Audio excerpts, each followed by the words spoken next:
She was for the streets. Damn. All right, here we go. Welcome, everybody. Welcome to Hate Watch You, episode 5. I'm with Dame. I'm with Devontae, where we love to hate, but we don't hate to motherfucking love. Gentlemen, what is good? What's good, guys? I'm good. hater. I'm good. It's WrestleMania week, so you see I'm repping. I went to WrestleMania last year in Vegas, so gotta step out the frame so y'all can see what's good. I always gotta rep my alma mater, and then of course the actual WWE belt. So feeling good. It's WrestleMania week. I'll get on my soapbox about that later in the show, but yeah. Fuck that Cody was in Las Rhodes. Vegas last year? It was in Vegas last year. Yep. Word. It's in Vegas again this year, but that's damn. We didn't even plan this. We didn't even plan it. Niggas is matching outfits. I just got this monkey on my shirt. Damn, I forgot to get my WrestleMania chain, but whatever. It's cool. All right, let's get this monkey off our back, gentlemen. All right, so I got a quick icebreaker for y'all. It's real quick and it's stupid, but it's gonna warm us up. So listen, obviously we know about what is it, Artemis 2 that came back. People are saying it's conspiracy, whatever the case is. But my question to y'all is, after you return back to planet Earth, you circled the moon, you did all that. How long would you go around wearing your astronaut suit? At least 2 quarters. Like, what? 2 quarters? Yes, bro. Okay, so think about it like this, right? I think, wasn't it Quincy Hall, I think, the 400-meter gold winner, whatever, the high schooler. He had to go back to school, bro, after winning a gold medal. I know he got a black mama, but you're not going to be able to tell me shit. I'm sorry. I won a gold medal, and you expect me to eat this regular-ass lunch, this octagon pizza with chocolate milk, while I got a gold medal? Yes, nigga. Absolutely not, bro. Take your ass back to school and go learn something. Bro, I'm still wearing that gold medal if I'm him, to be honest with you. So, yeah. Like, Kurt Angle keep talking about how he won his gold medal in the Olympics with a broken freaking neck. He let his wife and the people know every which way he get. I would too. Absolutely not. I mean, I'm not taking that shit off. I'm gonna keep telling niggas, y'all see this drip? 2 quarters, so that's what, 6 months? Yes, straight? Bro. Like 2 fiscal quarters, bro. Like, hell no. 2 fiscal quarters at least, bro. Just astronaut suit. What about you, D? That shit, nah, I'm taking that shit off immediately. That's just wild. You gotta smell like the inside of a cast. Like that, hell no. Hell no. Just walking around sleeping in a fucking astronaut suit. I'm gonna be obnoxious, bro. Y'all should have never sent me to the moon. Like, that shit crazy. Now, I'm not eating a regular food like what he said. I mean, these dudes eating MREs nonstop. Oh yeah, as we just I've had MREs. They're not. I've had MREs before. They're not. No. Yeah, my brother be on some big tip of, let's try this new MRE. Hell nah, motherfucker. I ain't trying to try none of that shit. Yeah, I used to tell people all the time. He not even in the army, his brother. He just eat MREs for fun. That's crazy. I was at least in the service. I used to tell people when I was in the field, I'm like, all right, I have like a top 5 list of MREs that I would always eat. And chili mac was always at the top of that list. Now, Petty Officer Reynolds, absolutely. I'm willing to do whatever I got to do while I'm in the trenches. Damian Reynolds, I'm suing y'all if y'all ever put that slop in my face. Suing for emotional damage. Don't you ever put no MRE slop in my face while I'm wearing civilian clothes, nigga. You see these khakis? I'm about business. Some people love that shit. I used to have a coach. Not me. I used to have a coach. He was in the National Guard, and we used to go to his. Edge? Yeah, we used to go to his office. So listen, that's my dog, yo. He was the first one. Nah, he cool. He really gave a fuck about us. But there was a time where we went to his office and he was giving us like MREs to try. There was one of them shits that was pretty good. The rest of them weren't good at all. I forgot which pack it was. It was so long ago. But hey, that's isn't that like what they call that for college? Where you step in and you giving the kid shit that you're not supposed to? Ramen? No, you know how they, Yakisoba noodles, nigga. what did they call that for Reggie Bush? What the hell is that word? Fuck. Oh, where he was getting like gifts and shit like that. That's what you're talking about? Yeah, yo, your coach doing some illegal stuff. Etch was doing some illegal shit. You're not supposed But it was to do high that. school, so no one gave a fuck. That's If you're torture for them kids. if you're asking me, no, we volunteer for it. But if you're asking me, I would probably take my fucking astronaut suit off as soon as I got back. So the reason why I'm saying this, the reason why I came up with that, and we'll move along. I seen this nigga, so I showed him love, but then I seen the nigga was outside of his home, right? Beautiful black family. He was outside of his home, and he was talking to a crowd of people. So I'm thinking it's maybe like 5, 6, 7 people. This nigga's talking about being neighbors. He's like, I'm sure many of you, now he's stunting on niggas. I'm sure many of you never seen my face or said anything to me. And whose fault is that? It's ours. So now we have to blah, blah, blah, blah, blah. But the whole time he's talking, he's in the astronaut suit. And I'm like, nigga, take that shit off. I was like, yo, what the fuck? So it made me think. Just got the helmet to the side. Yo, and there was like we gotta do 200 better. There was like 200 people in the crowd too. Like he's talking to mad people like, yeah, yo, we gotta do better. I'm like, yo, I get it, but now he's milking it. If he does it again by the time we do the next show, I might have 30 seconds of hate for that nigga. Like, I might take my shit back and get this hate off. But let's start the show, gentlemen. Let's start the show. So we're gonna do our ritual, our 30 seconds of hate. Let's get this off. Oh man, hate.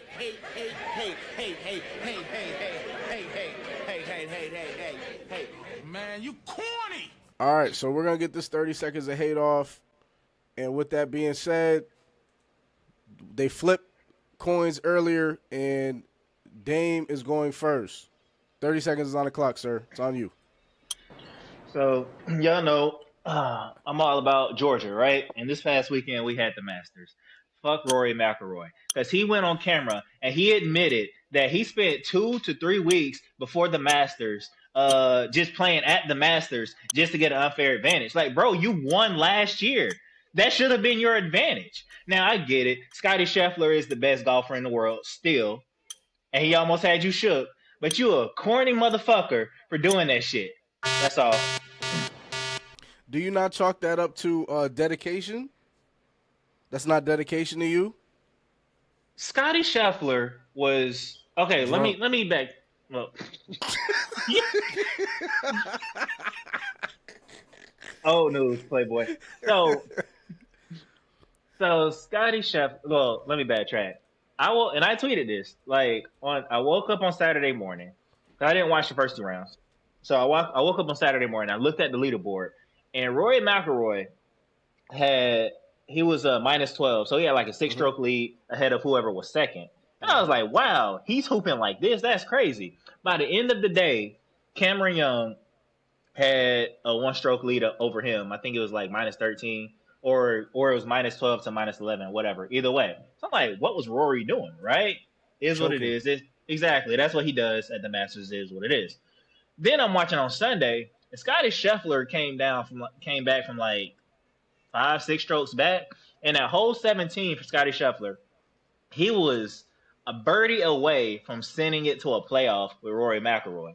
That's how close it was. So you mean to tell me, even though you said Scottie Scheffler was drunk, Rory had to be at the Masters for 2 weeks in a row just to avoid that one, that birdie.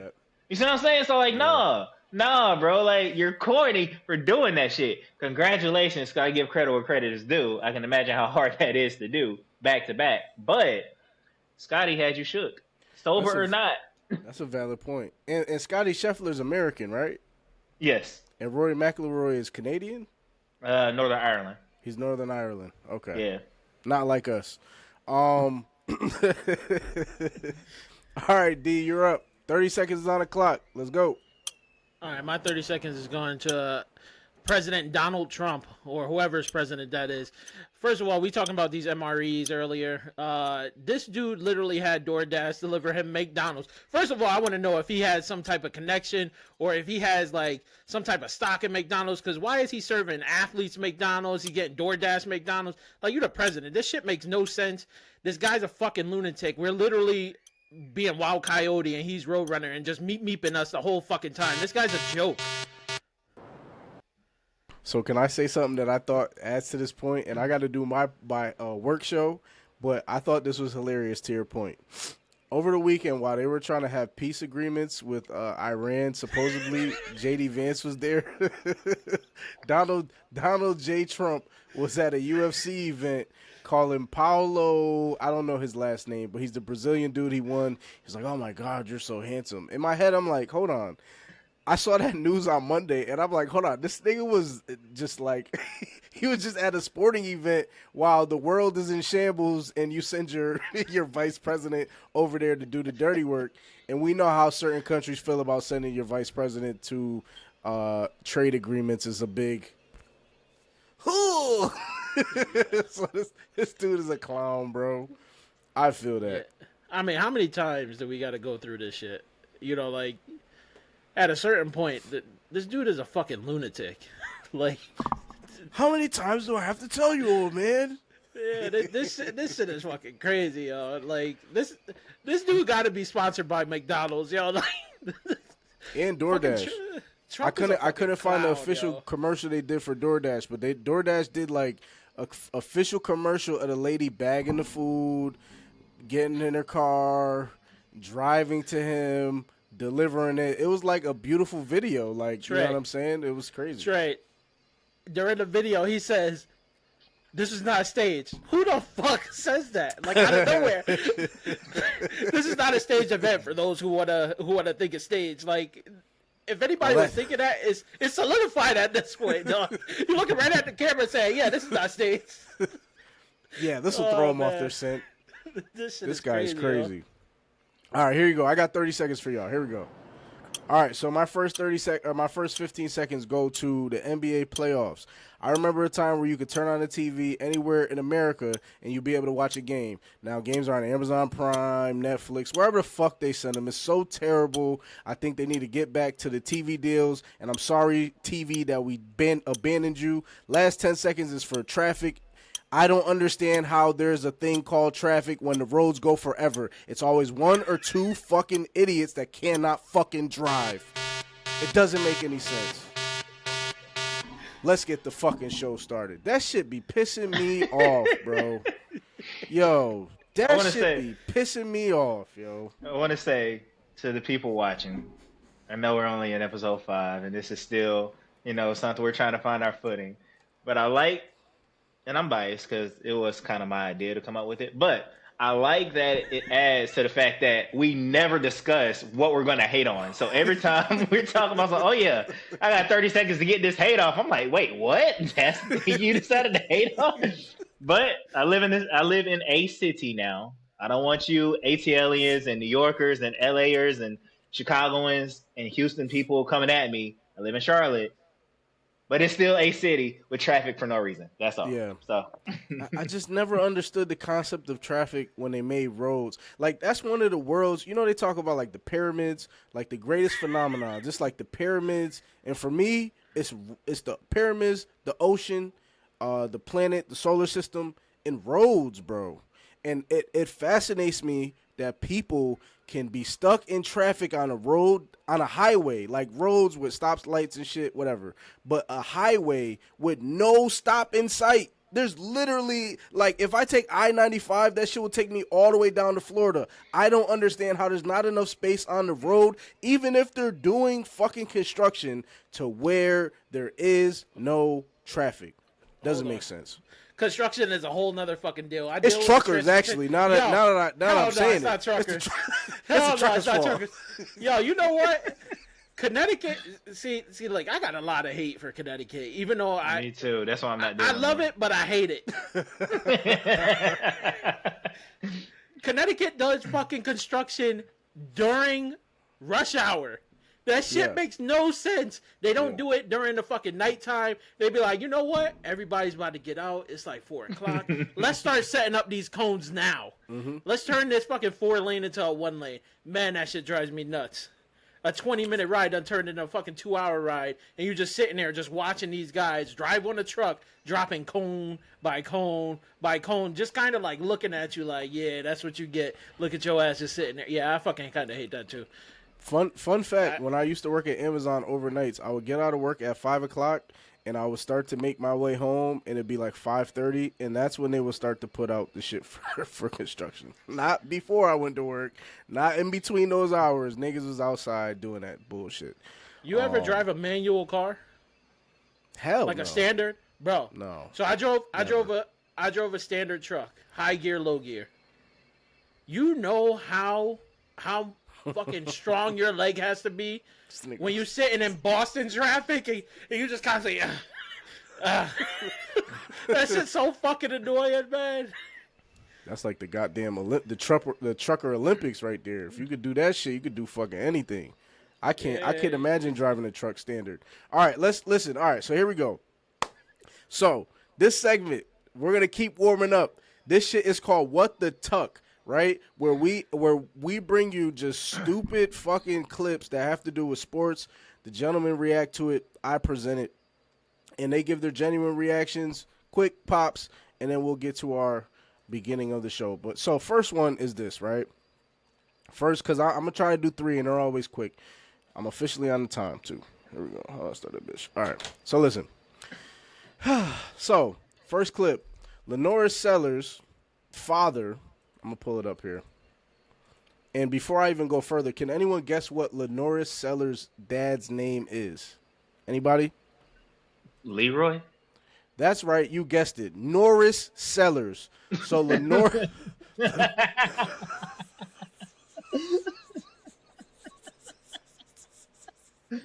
All right. So that's like junior or the second one in front. So Lenora Sellers' dad, Norris Sellers, told the Athletics' Bruce Feldman that another school offered his son $8 million over 2 years to transfer, and he told his son, quote, "You're 19 and you don't need $8 million. You're in a great spot." Gentlemen, how do you feel about that fatherly advice from Sir Norris Sellers?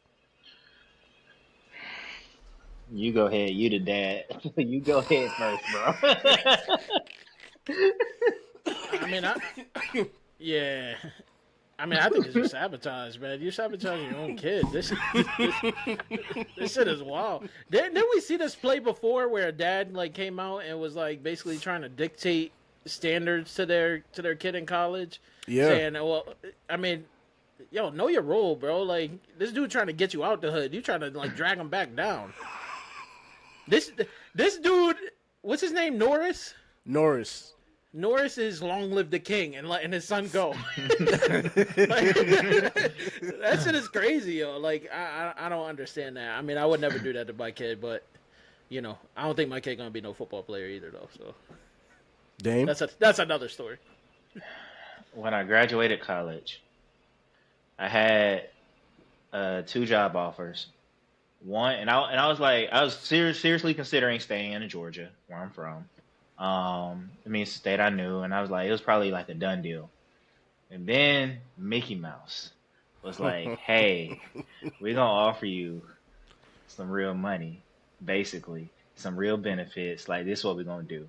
And I'm close to my pops, and so I'm talking to him. I'm like trying to get everybody out of my corner. I talked to my dad. I'm like, "Hey, this is," and I was an intern at the time, but I was like, "Hey, they want to offer me full time in the fall. What do you think?" And then I sent him the offer letter with the benefits, and he was like, "Well, it looks like you work for Mickey Mouse, son. That's what it looks like." I say that to say that wasn't even $8 million. So I'm pretty sure my dad would have been like, $8 million? Are you out of your fucking mind? Go there. Yeah. Columbia, it's not even the most important Columbia in the SEC. Let's start there. Well, to be fair, there is no important Columbia in the SEC. So where's the other Columbia? Missouri. Mizzou. Exactly. That's what I'm like, wait, hold on. There's no important Columbia in America. So let's start there. But nonetheless, not even Columbia Pictures. But Damn. 8 nigga. million? 8 million? Bro, where? I got a pen for you. Where? Right here. Here we go. You telling your kid to go? Yes. 8 mil? Yes, take Bro, it. I didn't raise no damn fool. But what is the other school? I raised a knucklehead, not a damn fool. Nah, I don't know if I'll do that. Eight mil? It was 8 million in 2 years. I don't know what the school was. They didn't say what the school was, but I mean, I don't care if it was in Casper, Wyoming. 8 mil? Go there. I probably would take the deal. I think it's just coming from his dad. It being like him dictating the situation as if he has any control is probably the funniest part for me. What is my he? son's in a great spot. Huh? What is he though? Like what? Quarterback. What He's a ethnicity? No. I know he's. No, he quarterback. black. He's us. He black. He's one of us. Oh, okay. 'Cause Yeah, I was gonna say, you have like Jamaican, or you have like His name is like Norris. Let's start there. That don't mean nothing. You're saying like Caribbean Yes. folk might have different Gotcha. values. I Yeah, agree with that. their Gotcha. fathers couldn't dictate to the kids what you want to do. Like for But me, 8 million. I mean, I got 3 kids. I mean, they little now though, but I can't dictate to them what to do when they get that big, man. At the end of the day, I want them to be able to come and tell me shit and be like, hey, this is like what you did, Dame. Whether you want to go to work for ESPN or you want to do this, it's their choice though. But 8 million, I don't know, man. Yeah, because now you. Exactly. I think the biggest kind of takeaway for me is that there's no like he's not guaranteed as a number 1, number 2, number 3 pick. Like Lenore Sellers is good in college, but he's not like we want to draft you to change a franchise. So, he might not make that 8 million. So let's move along. Let's go to the next one. This one I found was in the vicinity of sports, so I'm going to play it for you guys. It looks like we have a young bull rider here, and he's killing this shit. I want you guys to tell me how you feel about this video.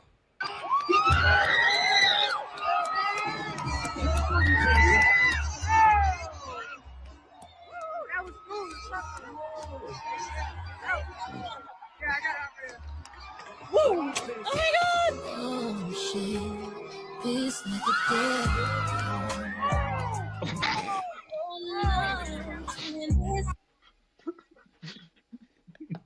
dead. And the funny part is this, right? For those that might see it and be like, this shit is kind of fake, here's the actual clip of somebody that happened to be right in front of this nigga when he did the flip.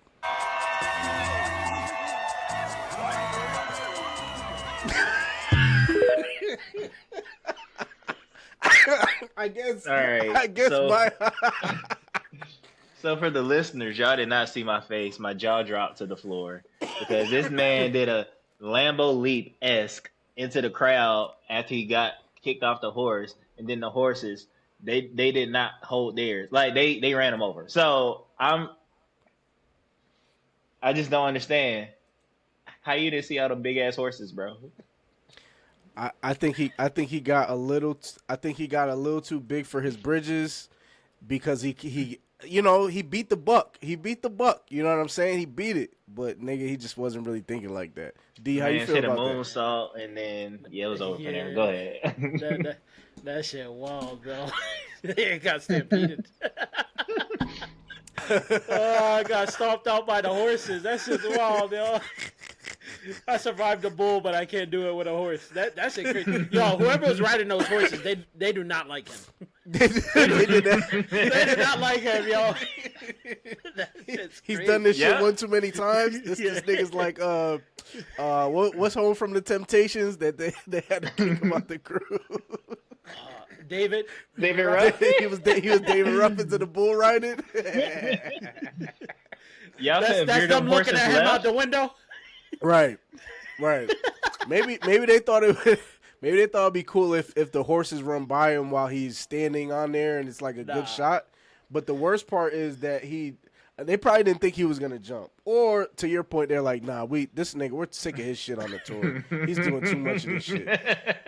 Yo, when I first saw that, I was like, damn, yo, my back. Like that shit looked crazy. I was on some Mike Tyson. Yeah. I was like, damn, yo, he done broke his back, spinal. But then, then when I saw that part, yo, my eyes was just like, oh shit, this dude just got fucking stampeded. All right, that shit so was wild. that was wild.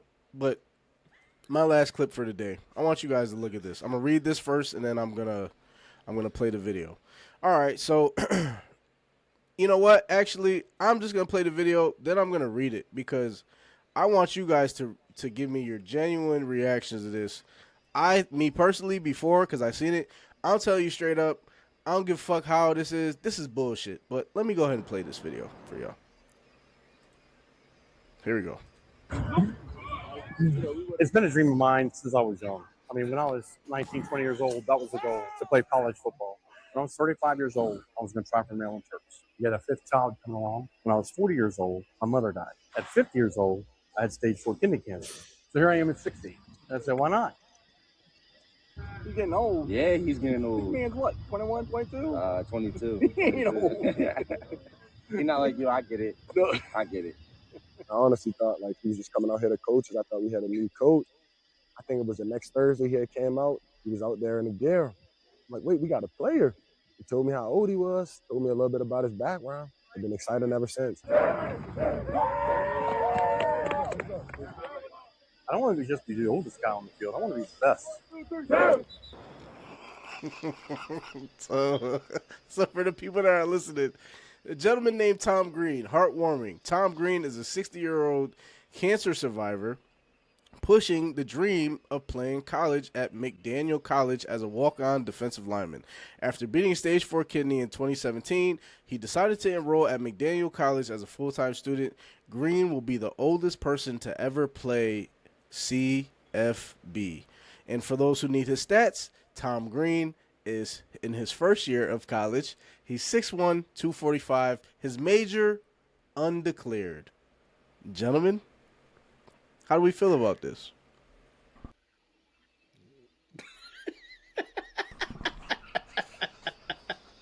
I don't know, man. Hey, listen. You want from experience? Because we were on a team that had that. Oh shit. He wasn't 60, and it wasn't a college he wasn't team. 60. What was he, 30? Yeah, he's probably 30 like 30. something with a bunch of like 19, 20-year-olds. He's probably like 30. I ain't gonna say his name. Nah, don't say his names.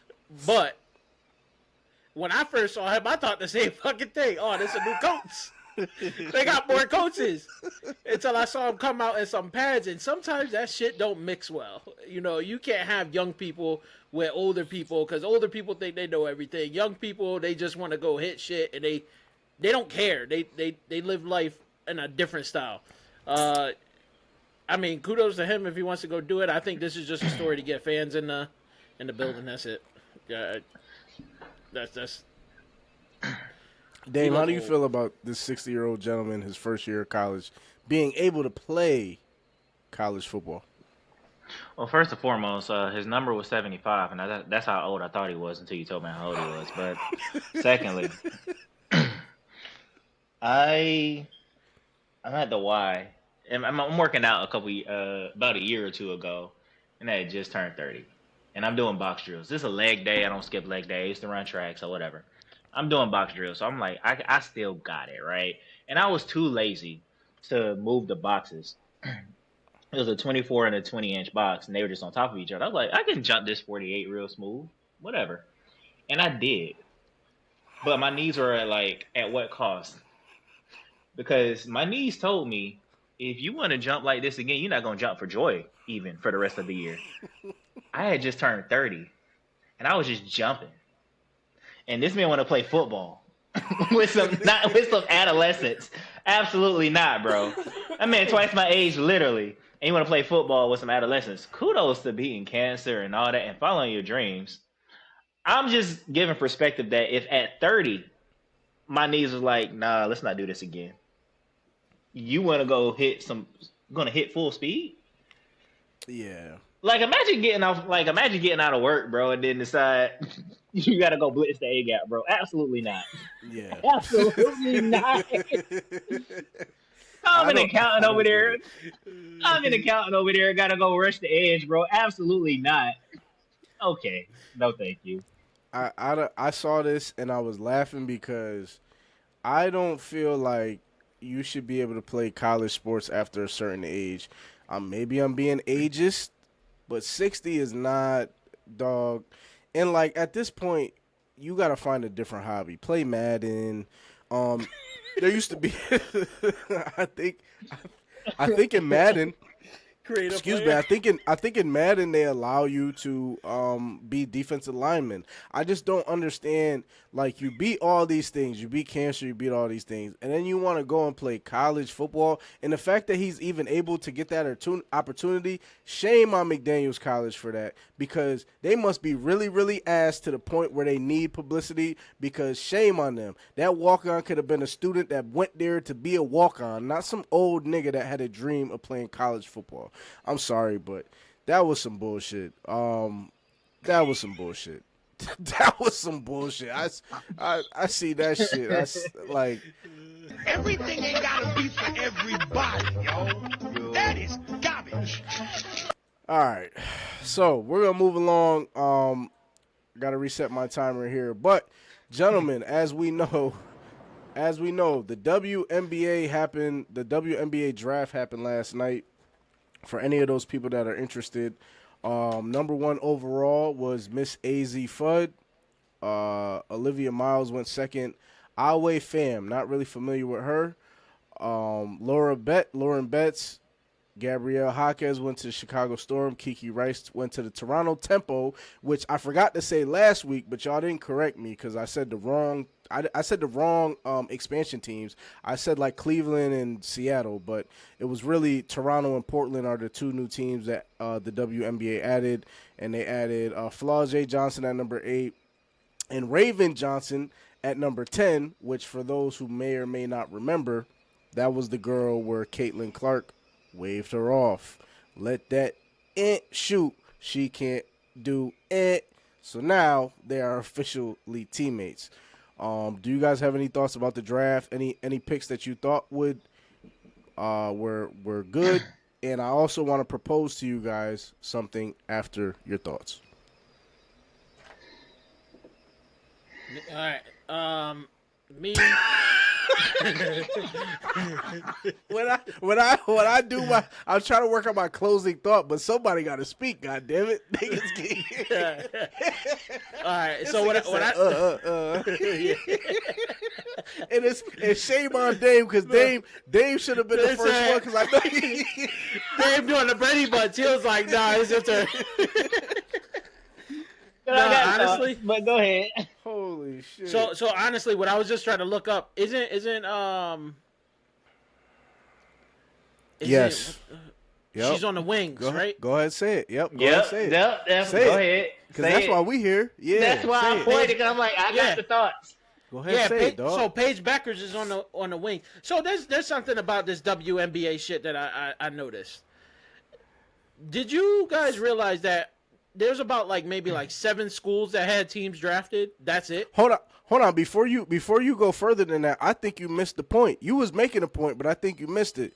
Do you know that AZ Fudd and Paige Beckers are girlfriends? Oh no, I didn't know that. Oh, you didn't know that? Yeah, that's why I thought he was going there. Yeah. That's why I pointed to you. I was like, please say it before I have to. No, I didn't know that. I didn't know that at all. That changes your take? You need to simmer on that? No, yeah, that's different. That's Yo, that shit does not work. Doing that shit in the workplace does not work. Didn't we just see that with DeWanna Bonner and yes, we and did. Alyssa Thompson? Yeah. Yes, we did. And then they shipped their ass away from the Connecticut Sun after they went to a championship. Yeah, that's. I'll let you guys have that because I didn't know about that. So you beat the punch. My question was gonna be, how does the organization handle this? Because now we know Paige Beckers is money. You know what I'm saying? She's the one. She's the golden child over there. Dallas wasn't shit with her. Now they bring her girlfriend in. So my question to y'all was gonna be, if they stay together, their career, they have to keep them together, right? Nah, No. Fuck out of here. nah. Damn. It's a business. I'm sorry. Basically, it is a bit like, why you mad at me? Say fuck I'm people. sorry. Like, it's a business. But that's like saying Bronny James. That's like saying LeBron is okay Man. with Bronny James being Stop. traded away. Fuck That's not the that. same thing. That's not. It It's don't literally matter. He not, a and you player. know why. It's different because both these chicks can ball. That's different. But what I'm saying, my point is this. At this point, I would think that this couple has the Dallas Wings by the you-know-what. Because when it comes to contracts, which they're going to get more money when it's time for them to actually re-up out of their rookie deal, they both are about to stick them up to Dallas.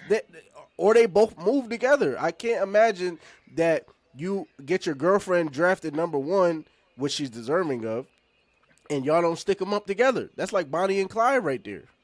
I mean, theoretically, yes, but like D said, this is a business.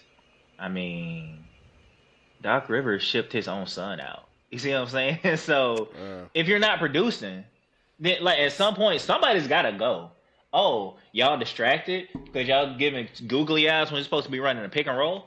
Oh, one of y'all gotta go, and whoever's producing the least is gonna be the one to go. Sucks, but here we are.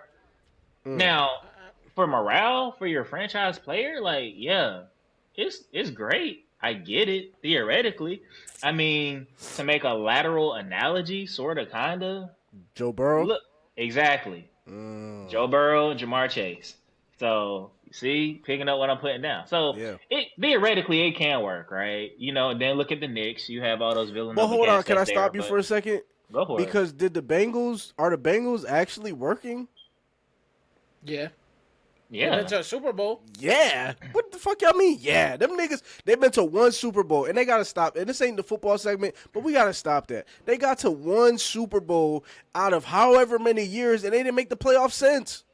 It can't be working. You had a hurt and then Jamar Chase got the Triple Crown. So, like, at some point, we got to look at this and be like, okay, as far as just these two people, great, cool. Right. Like, now, the Dallas Wings might be ass again. Whatever. That's why they got the first pick in the first place. You're ass because that's why you get the first pick. But as far as production on the court, who knows? It could work in their favor. I mean, they did play together when they were together. Go ahead. That's Exactly. what I'm saying. So they played together at UConn and it worked. Secondly, we've seen this play out before with DeWanna Bonner and Alyssa Thomas, and they made it work. The Sun went to the championship or deep in the playoffs like 2-3 years in a row before they wind up shipping them, I think, to Los Angeles or something. So, I mean, if you producing, it's not a problem. My question, though, would be, isn't it a Goomba Wale, or did she go into free agency? Because she don't seem like she played that shit. So that's going to be interesting. I know you're talking about. Yeah, Enrique Gumbawale. Yeah, like she's just about business. She don't give a fuck about nothing else. That's the vibe I get. So, and I think they are too. But my thing is, if it's gonna be how it's perceived by the teammates. They won at UConn together. Yeah, but if the teammates see that, oh, she's just passing it to AZ all the time. Like, I know if somebody had a different relationship, like say my brother works with me, right? People gonna think, even though I'm not treating him differently, they're going to assume that I treat him differently because he's my brother. So because they know there's a relationship there, any small thing is going to turn into, oh, well, you're only doing that because that's your girlfriend. So it all depends on how that works out. But if the Dallas Wings was willing to do it, I mean, damn, y'all threw one at me because I had no fucking idea.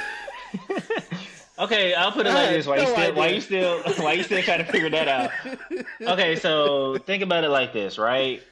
Hold on before you go, Dave. My boy said I was playing Xbox yesterday. He said them road trips gonna be different. Go ahead though. Go ahead. I'm sorry. I had to get that out of there. I think it's about how, because you're right. Optics matters. So it's a matter of how they can conduct their business on the court. Now, if they want to have googly eyes on the road trips, that's one thing. But let's just call it what it is, man. Sex. We're talking about sex, guys. Okay, man. I mean, yeah, but nonetheless, they want to have googly eyes on the road trips. Baby. That's one thing. But if Paige or AZ decides to turn into Q from Love and Basketball and dunk on they girlfriend with the torn ACL, then I'm like, oh, we got a dog out here. And they won at UConn. I don't know how much more I can stress that point, like because we have history here. If this was just like, oh, let's just try out this sociology experiment, that'd be one thing. But they literally won together on the same team a championship last year at UConn. So it's funny to talk about because like, oh, y'all really did this. But I don't think it'll be as big a deal. But this does go back to what I said episode 1. Winning, mask, everything. You can get away with a lot of stuff if you're winning. So as long as they're winning and they're productive, no one's really gonna give a shit. So talking about teammate, go ahead, D. That plays into what I was originally going to talk about. So yes, you had AZ Fudd going with Paige Beckers, but then I noticed something else. Like, so I'm actually interested in the women's basketball. So you had literally 7 to 8 schools that players were drafted from. UCLA, UConn, South Carolina, right? Duke, like any of those top 1 schools. I think Texas was one, and then it was all abroad players. That shit's wild to me. That you couldn't find anybody in any other school. You basically it's like, I hate to say this because women's basketball is growing, and I think that's cool. Like, that's good for women. You know, don't say nothing that's gonna diminish the growth these women. I'm not. I'm not. But I am. But I am. Because you can clearly tell that these dudes is only watching during the Final Four and Elite Eight. Yeah. They ain't watching throughout the season, man. They literally picking from the top teams and that's it. They not looking nowhere else.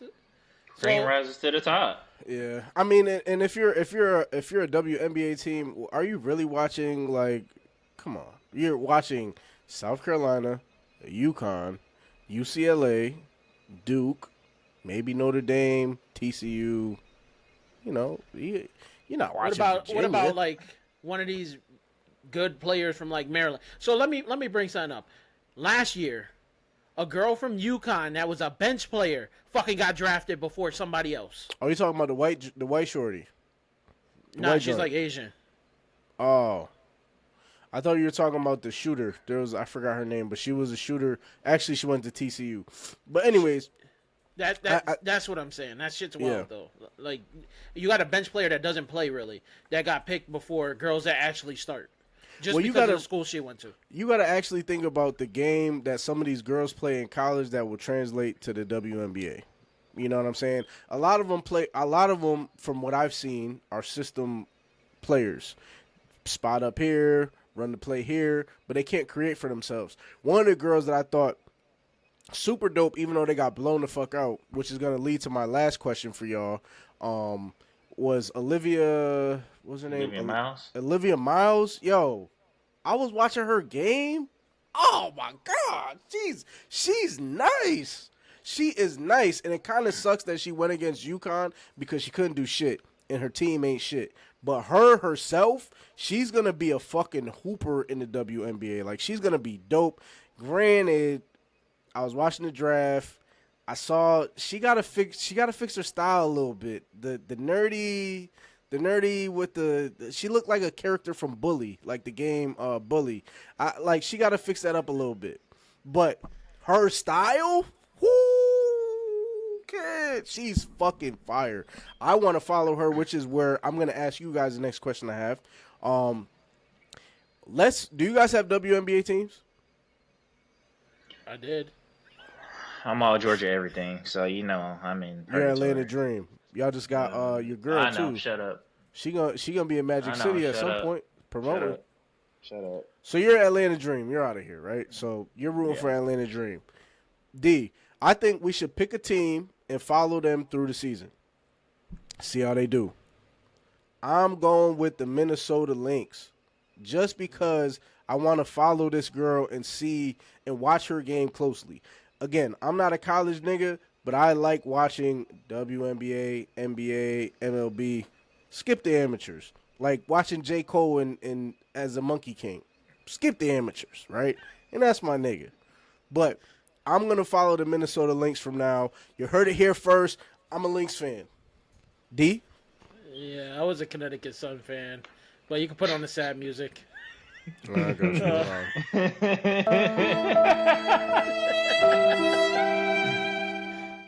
But fuck that. Now I'm gonna be a Los Angeles Sparks fan just because my other team's out in LA. And they yeah, let's go. But I'm gonna go all the way across the country, and I'll be a fan. So you're gonna be a Sparks fan, Kelsey Plum, the other like girl, Kelsey the tall white joint. Sorry, Cameron Brink. Cameron Brink. Yeah, you know what I'm saying. Do you want to speak on your Atlanta product, right? Yeah, she's a UCLA. Yep. She's nice though. She's nice. Lauren Betts I think she was the big girl from UCLA. I believe she was dope. She was dope in that game when they beat the shit out of South Carolina. So Dame, you're Atlanta. You can't even navigate outside of Atlanta at this point. I mean, I can. Like, what? That's the thing, yo. That's the thing when I'm learning about people from Georgia. They can't do nothing else but Georgia shit. Yep. That's it. They don't have no freedom. You like anybody else is gonna be like that Mean Girls thing. You don't even go here. and he's a Jags fan for everyone listening, which is because he has to be. But if he couldn't even choose nothing else. I don't even know why I asked him a question. Wait, you have to be a Jags fan. What the hell does that even mean? He's a Jags fan. Tell him why, real quick. I know that. Yeah, my mom's side of the family's from Jacksonville, so right. Oh, wait. Yeah. Damn. And my hometown is closer to Jacksonville than it is to Atlanta, so wait. But that's how big Georgia is. You were born where? Oh, that's a security question, so I'm not going to say that. Valdosta Hospital at 12:09. Nah, I mean, I said something about Florida earlier. All the people from Florida are crazy. I ain't trying to have no smoke. Nah, you good. I wore a Jaguar shirt episode 2, so we did. We good. We good, bro. All right, so we covered that. I'm gonna play two quick clips for y'all. First one is about Raven Johnson. Is talking about her new teammate Caitlin Clark, about how that moment changed her life. Which the next clip I'm gonna kind of get into my shit about. Okay, all right, my fault. She's talking about how that play with Caitlin Clark kind of changed her. And then another adversity life. would probably be Caitlin Clark. Look at how far Caitlin Clark is playing off of Raven Johnson. Caitlin Clark, left side. She doesn't even look at her. Waves her hand as if to say, I don't care about you. I'm not defending you. That's one reason I hate the internet now. Because of that situation. Like, I got bashed. I got bullied. Yeah. I got called all these things that I wasn't. AKA like a monkey or this, I don't know. Like, it was just. How would y'all feel with that person having to be your teammate? Go. That shit on site. That shit on site at practice. You gotta come see me. You gotta come see me. After that first round of down and backs, you gotta come see me. One quick fair one to settle it in the locker room. Oh yeah, Draymond Jordan Poole-esque. Absolutely. Nah. This shit gonna be every day. You gonna take that shit every day. Well, whoa. I'm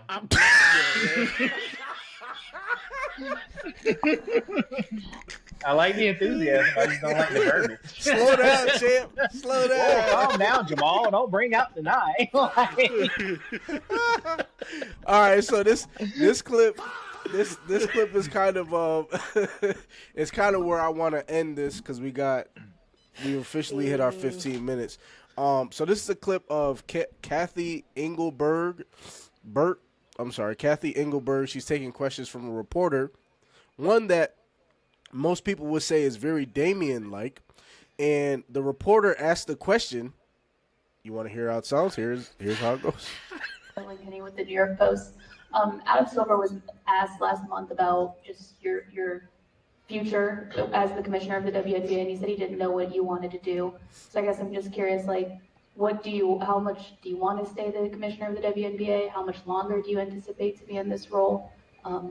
Well, thank you, Maddie. I do crack up how everybody's focused on me, and you should be focused on the hundreds of amazing women and thousands of women who run this league outside of myself. Our women owners, our women board of governors, our women GMs and women head coaches, and and my whole team of, diverse women and men who are working hard every day to get the 30th season tipped off by May 8th. But I appreciate that you're focused on me as well. I wonder whether you would ask that of a man, by the way. But I realize as women, we get asked different questions than men do. But look, I'm so proud of this league, and Did y'all hear the reporter in the background? Yep. Shout out to the reporter. Being like, I would. She said, I would. Absolutely, I would. Absolutely, I would. So she gave me a little bit of Dame vibes right there. Go ahead, Dame. Okay, first of all, why? What does that mean? What do you mean? Because remember, it's the callback about asking the damn coach that let you ask the question first. Yeah, you disrespected him by asking if his job was on the hot seat. Go ahead, my fault.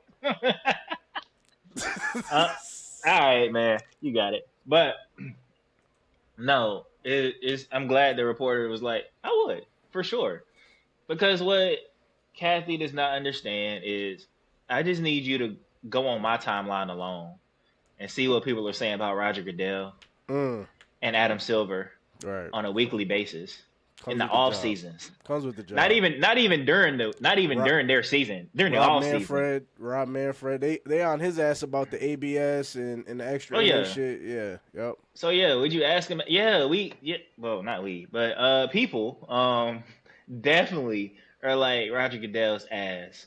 Adam Silver's ad. Like, they are talking about these male commissioners like it's nothing. And they're being generous by calling them terrorists. They're being generous by doing that. So imagine if you... Did you say terrorists, nigga? That's what the people on Twitter are saying, bro. Time out. You're not going to sit up here and act like... Hey, you be on social media more than I do. Don't do this. No. I've heard that. Yeah, you do. I've heard you be on social media more than I do. Don't act like you're right. Exactly. So they be photoshopping terroristic figures on athletic. Not Osama bin Laden out of fucking Roger Goodell. I was gonna say they photoshopped them on the players themselves when they had a stinker. What is it, Halliburton or it's Halliburton. Yep. Yeah, Halliburton. Yeah.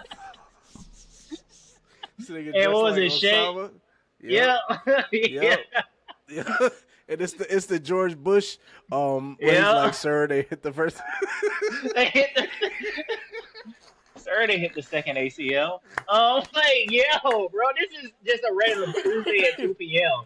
Holy they're talking shit. about the male athletes, and I do think that it is evident that that it's paramount that we give women the same fair amount of coverage that we give the men. And I think we do a good job of doing that. And I think we're firm and fair. But a part of giving them the fair coverage is that they also have to see fair criticism. Honestly, I think I don't critique women and college kids as harshly as I do men. You won't. Professional men.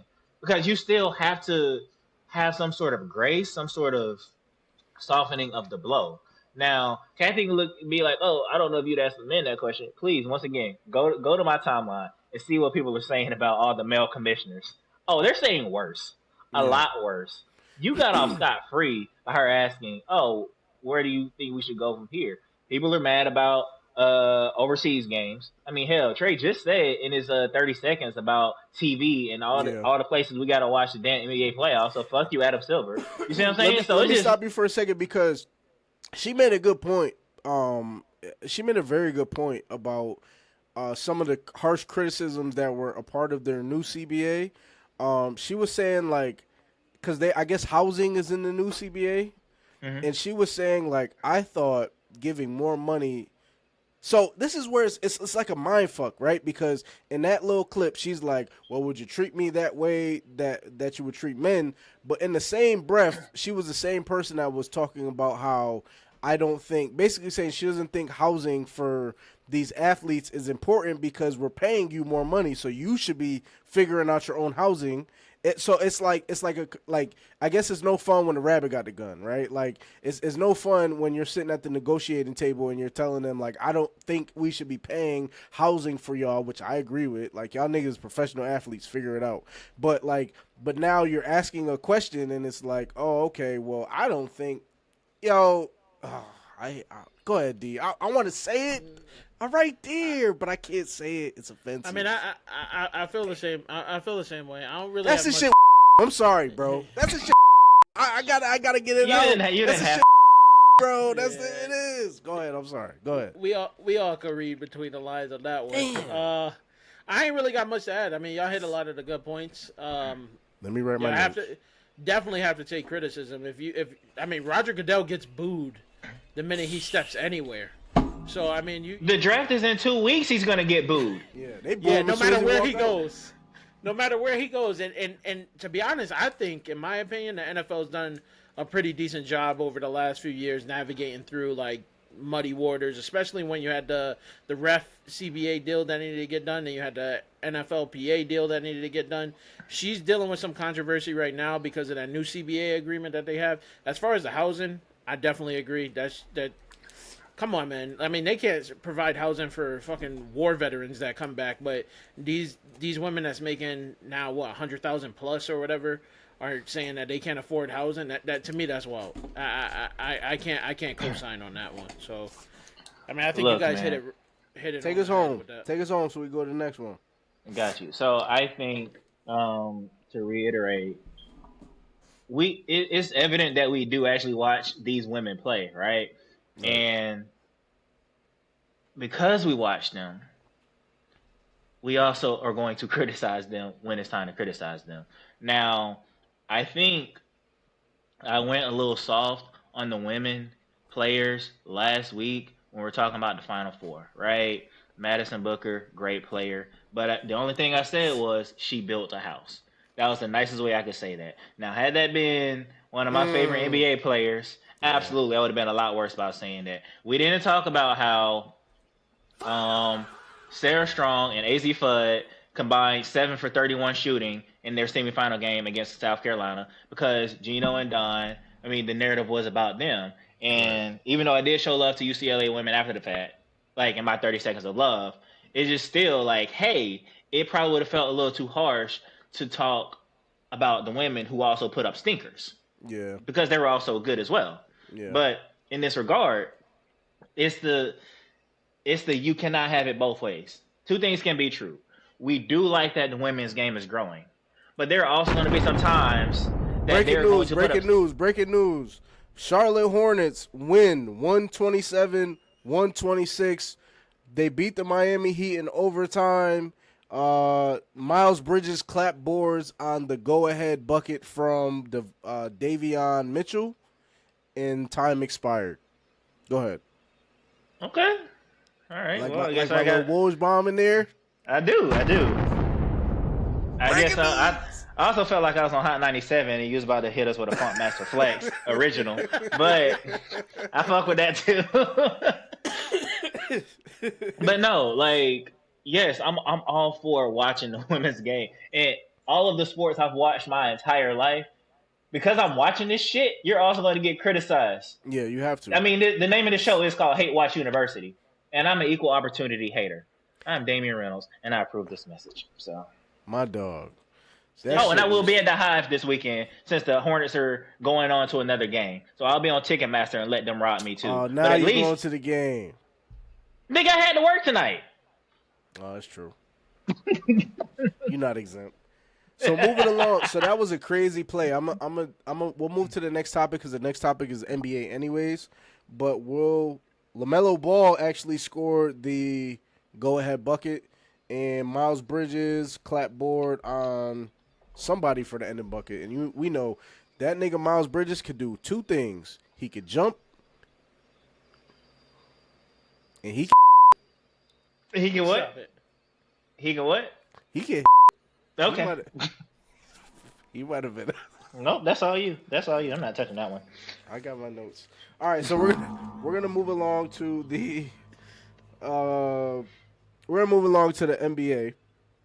And the good thing about pre-recording this is that we could just bleep all that shit. But you're not. Gotta be live. No, you won't. I'm writing notes. All right, so we're gonna move along to the NBA. The NBA playoffs have been officially, outside of the playing teams, that it's officially been decided who's going where, who's playing what. My question to you, gentlemen, before I list off these teams, is, well, after I list off the teams, I'm super excited for the NBA playoffs. I think that's one of the things that the NBA always gets right. Outside of my issue with it not being enough, like as you guys can see here on my screen for the people that are listening, first day, April 18th, is the first round of Game 1 for all the teams. First 3 games you can watch it is on Prime, ABC. After that, Sunday, ABC, Peacock, right? Or NBC if you have it. So, Saturday games for the Eastern Conference, we have the Toronto Raptors against Cleveland. We have the Knicks against the Hawks. On the west side, we have the Timberwolves versus the Nuggets and the Rockets and the Lakers. And on Sunday, we have the East teams that don't really know who they're playing yet. They're all playing games, actually. So we'll only worry about, I guess, Saturday game 1.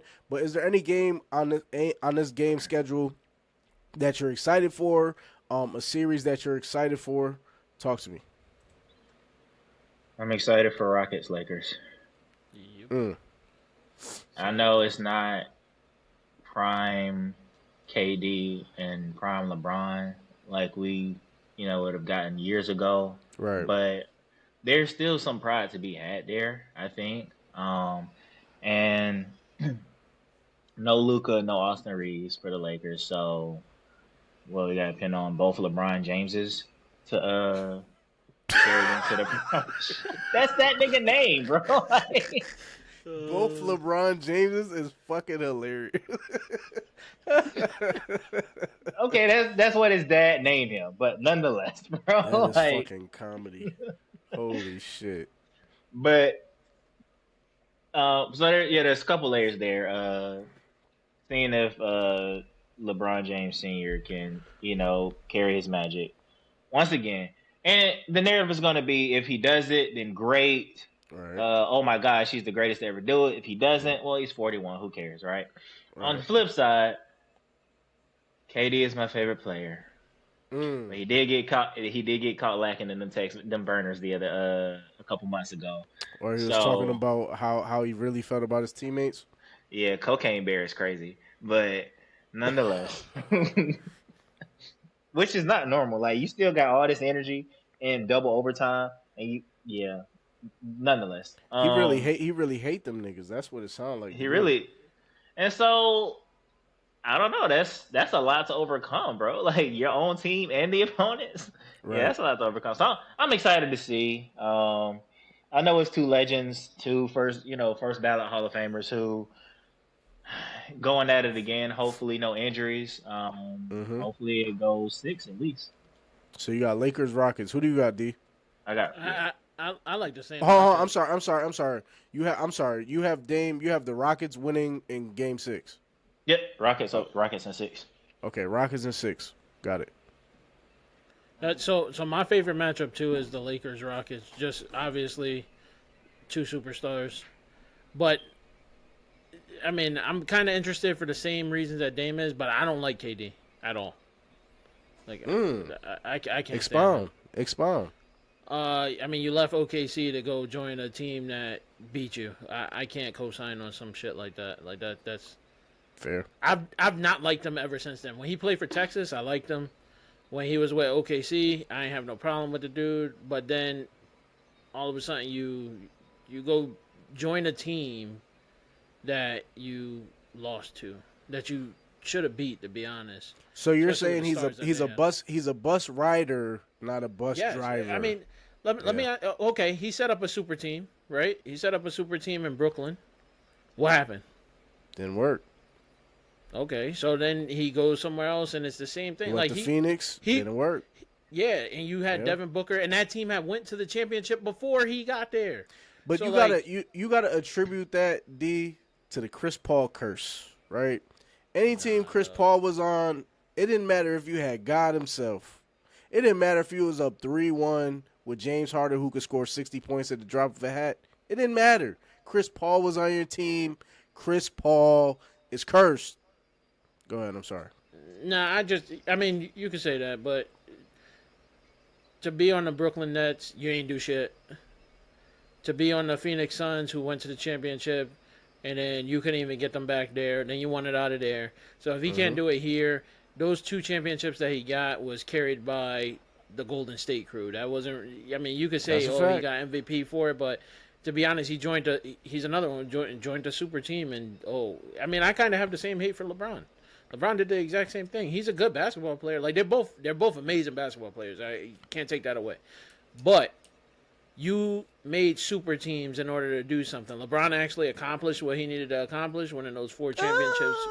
Yeah.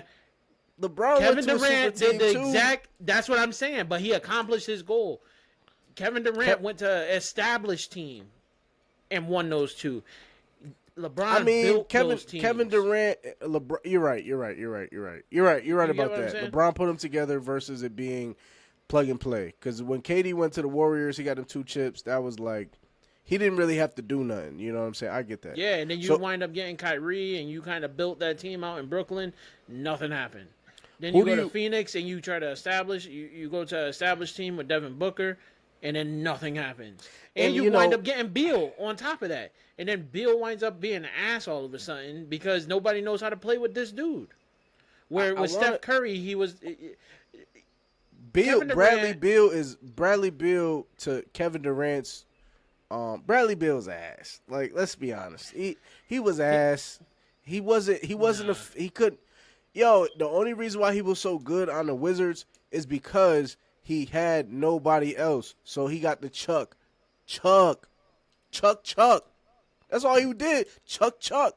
And then when he played for a regular team, he was ass. Matter of fact, where the fuck is Bradley Beal right now? Where is Bradley Beal? No. Listen, is he on a team? I hear you. Well, I know he had contract disputes with the Suns because they wanted to trade him, but he didn't want to get traded, blah, blah, blah. But he's gone. He's not on the Suns no more. No, I think it might have ran out. But they had problems for a while. Yeah, if you look it up, because I remember they had contract disputes in the beginning, and he had the no trade clause. Yeah, they wanted to ship his ass out as soon as they got him. Like, yo, this shit ain't working. But like you said, they had a no trade clause. They couldn't trade him. Dame, can you figure out what team Bradley Beal is on, please?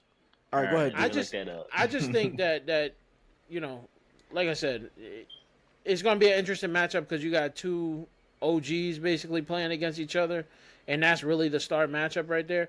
But the one that I'm a little interested in is the Atlanta Hawks and the New York Knicks.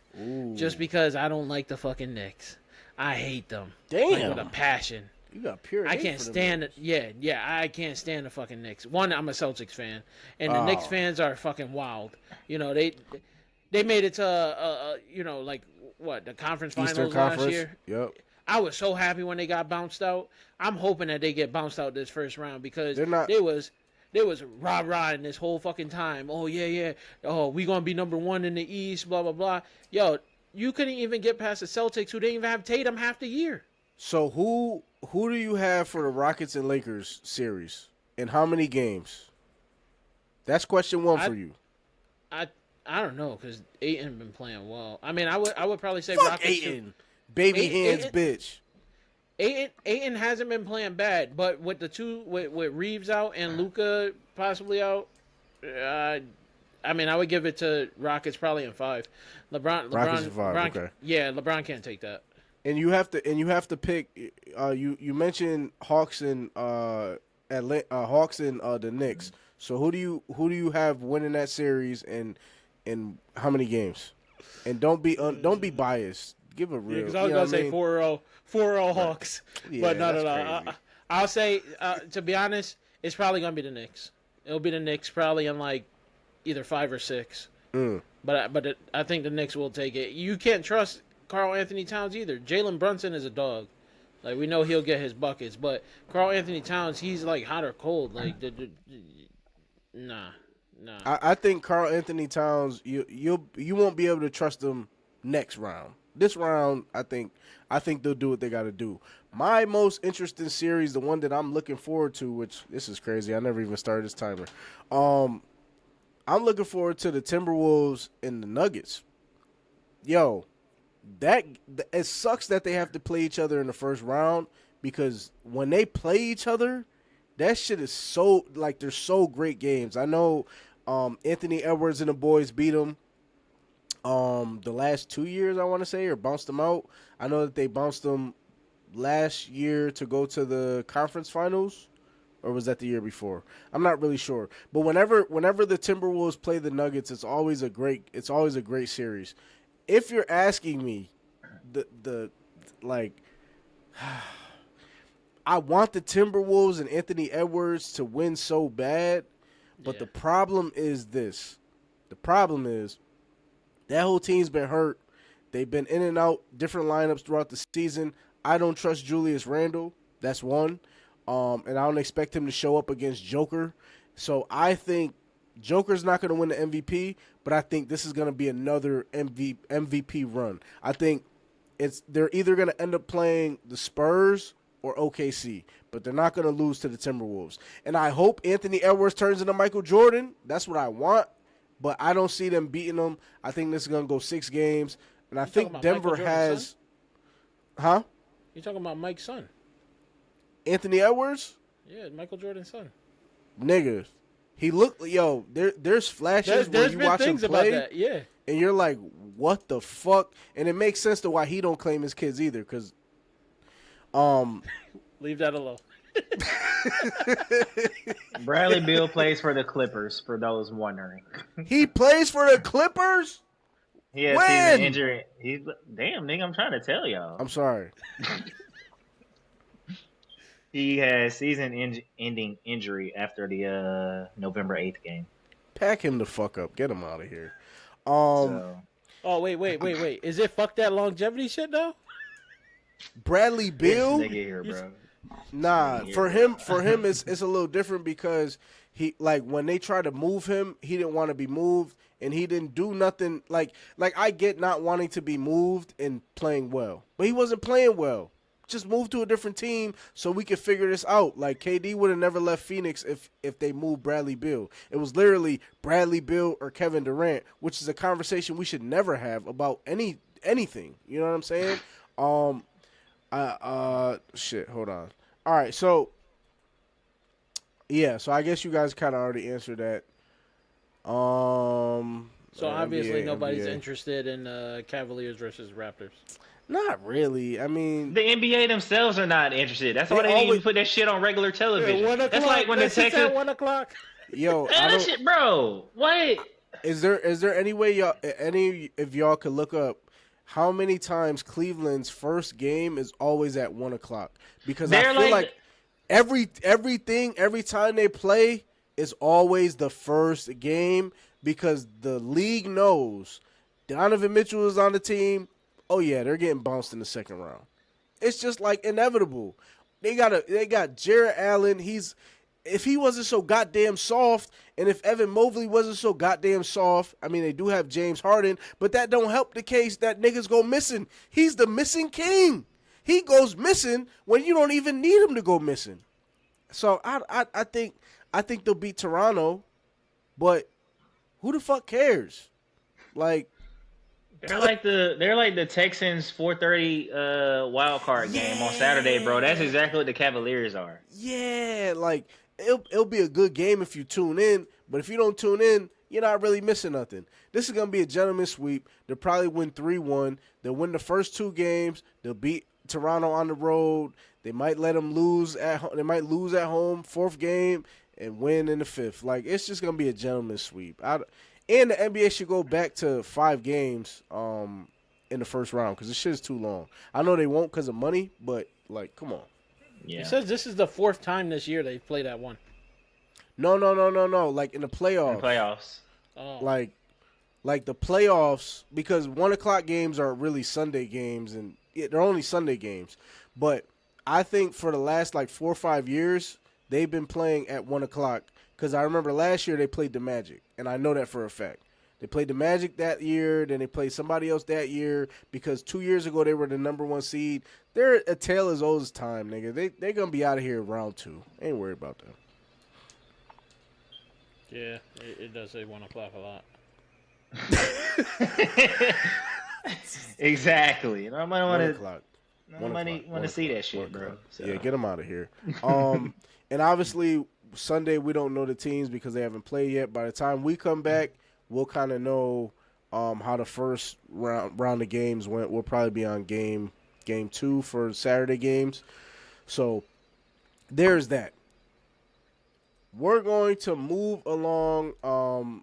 There was also, I forgot what the stat was. The odds were like 2,500 for the Lakers to beat the Texans. Or no, not to beat the. I'm sorry, Texans.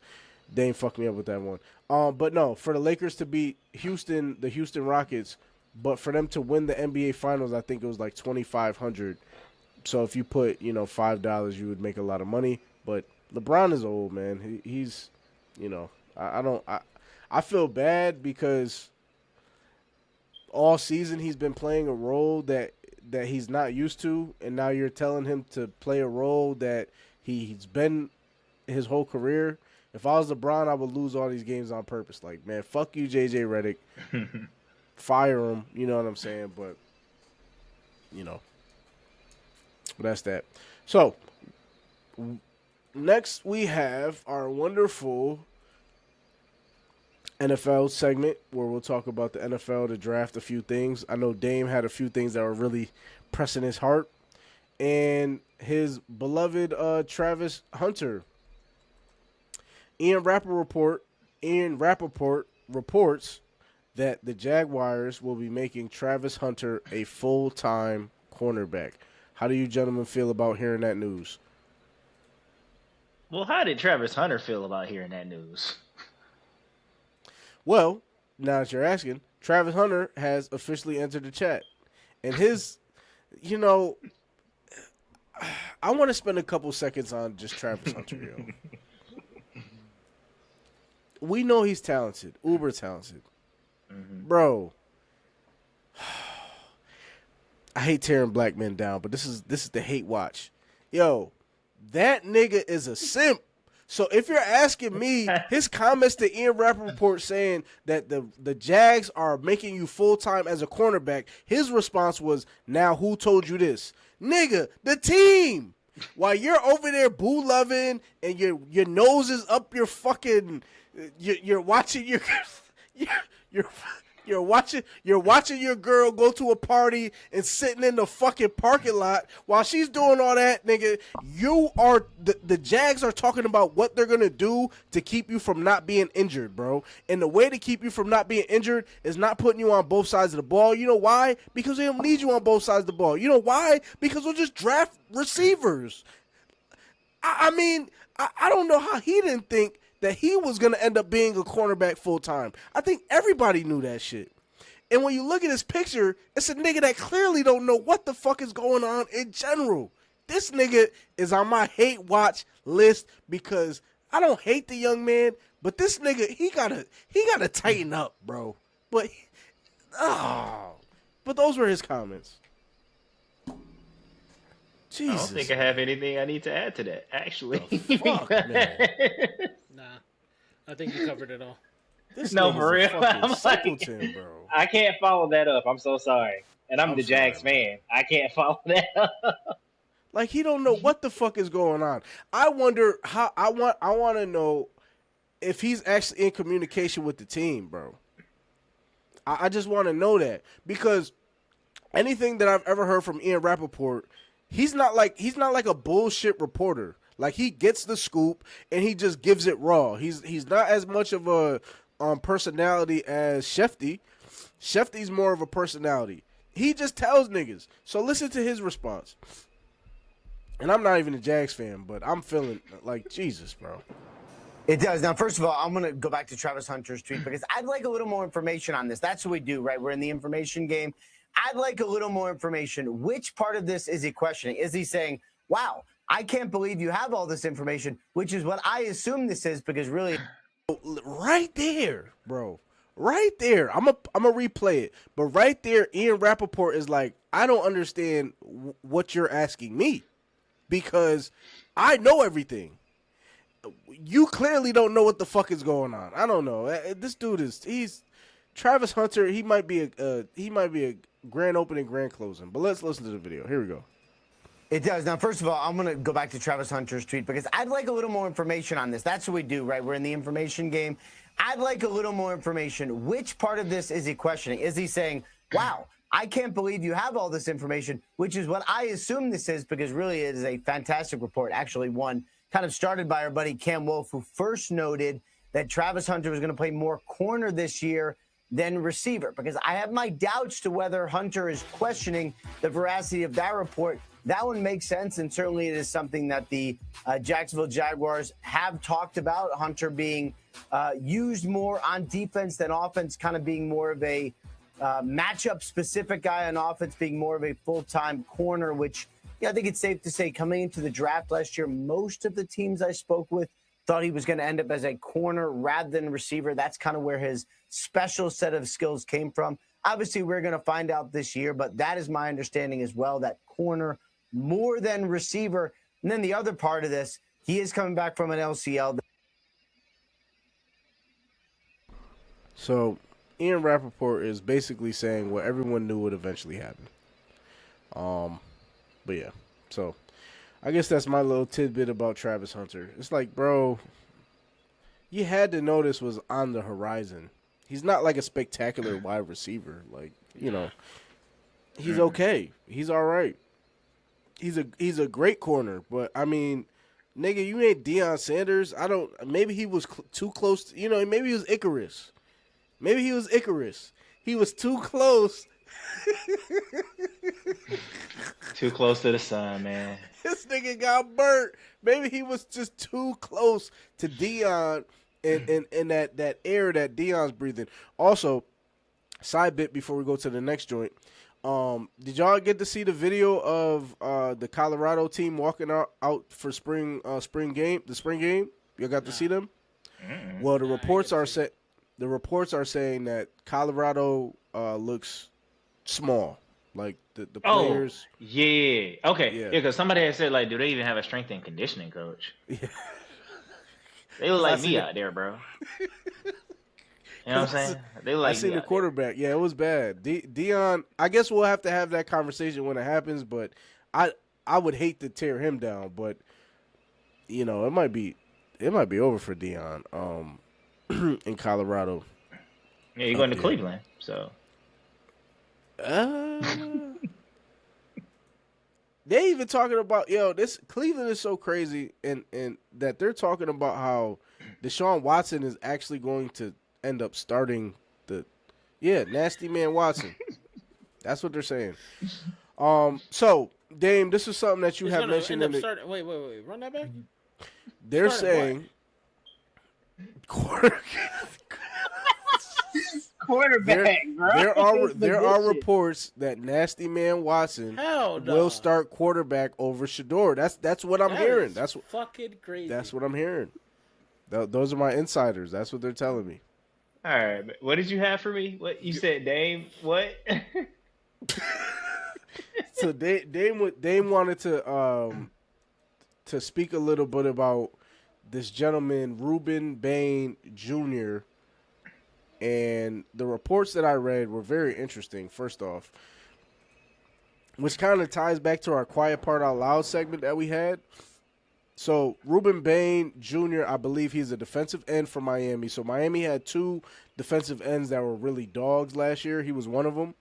And now I guess, this is 2026, but he was involved in an auto accident when a passenger died from sustained injuries from the crash. So, he was cited for reckless driving, but they didn't, unlike Dominic Ponders, they didn't give him a sobriety test because he wasn't under the influence. So maybe he was speeding, maybe whatever it was. A passenger in the car, let me see if I can find her name just so I properly, or maybe they don't have her name in here. Destiny Betts, that was her name. 22-year-old Georgia woman. They rear-ended another car, crashed into a barrier, and she was in a coma for 3 months before she eventually passed away. The parents of Miss Betts did not want to be involved with any of this hootenanny that was going on with kind of talking about him in the draft, and they actually wished him the best of luck in his career, basically saying that he's kind of essentially repented for some of the things that he did. So it seems like the family doesn't have like a ill will towards him, but I don't know where this story came from, Dame. So do you want to kind of give a little, I mean, like, you know, your thoughts on it? That's a perfect way to phrase this. I don't know where this story came from. Because the draft is in 2 weeks. Next week, actually. Yeah, next weekend is the draft. And then just out of nowhere, we're like, oh yeah, by the way, one of the best edge rushers in the draft killed somebody. Right. Sorry about it. So, and then just moved on. Like that was like we were just supposed to be like, all right, like that's just normal, which I guess kind of is based on recency. We talked about based on Devontae's statistics that he brought last week. Yeah. Which was what exactly? He was just talking Dante Stallworth. Yeah. It was Henry Ruggs. Yeah. Ray Caruth. So with the draft, Jalen Carter a couple years ago. Jalen Carter, yeah. I can't remember who it was last year that was quote unquote on trial, but I said episode 1 that winning masks a lot of things, and I said last week that while you were talking about Henry Ruggs coming back, he's no Mike Vick. Sorry about it, he's just not. And so, and the reason I said was because receivers are a dime a dozen, and Mike Vick was the literal prototype at the time that he got drafted. And Mike Vick at least did the work. Right. Well, who's at a premium now other than quarterbacks? Left tackles and DNs. And what is Ruben? A fucking pass rusher. All right? That's what he's at a premium. So let this be a receiver doing what just happened, and we're going to be like, get him out of here. You know what I mean? Like, we don't really care as much because we can find another one. But DNs or pass rushers, we're just like, like how, you know what I mean? That's what it seems like that they're doing. That's what it seems like they're doing. It's like, okay, he good enough. Like, it's just a little bit of, you know.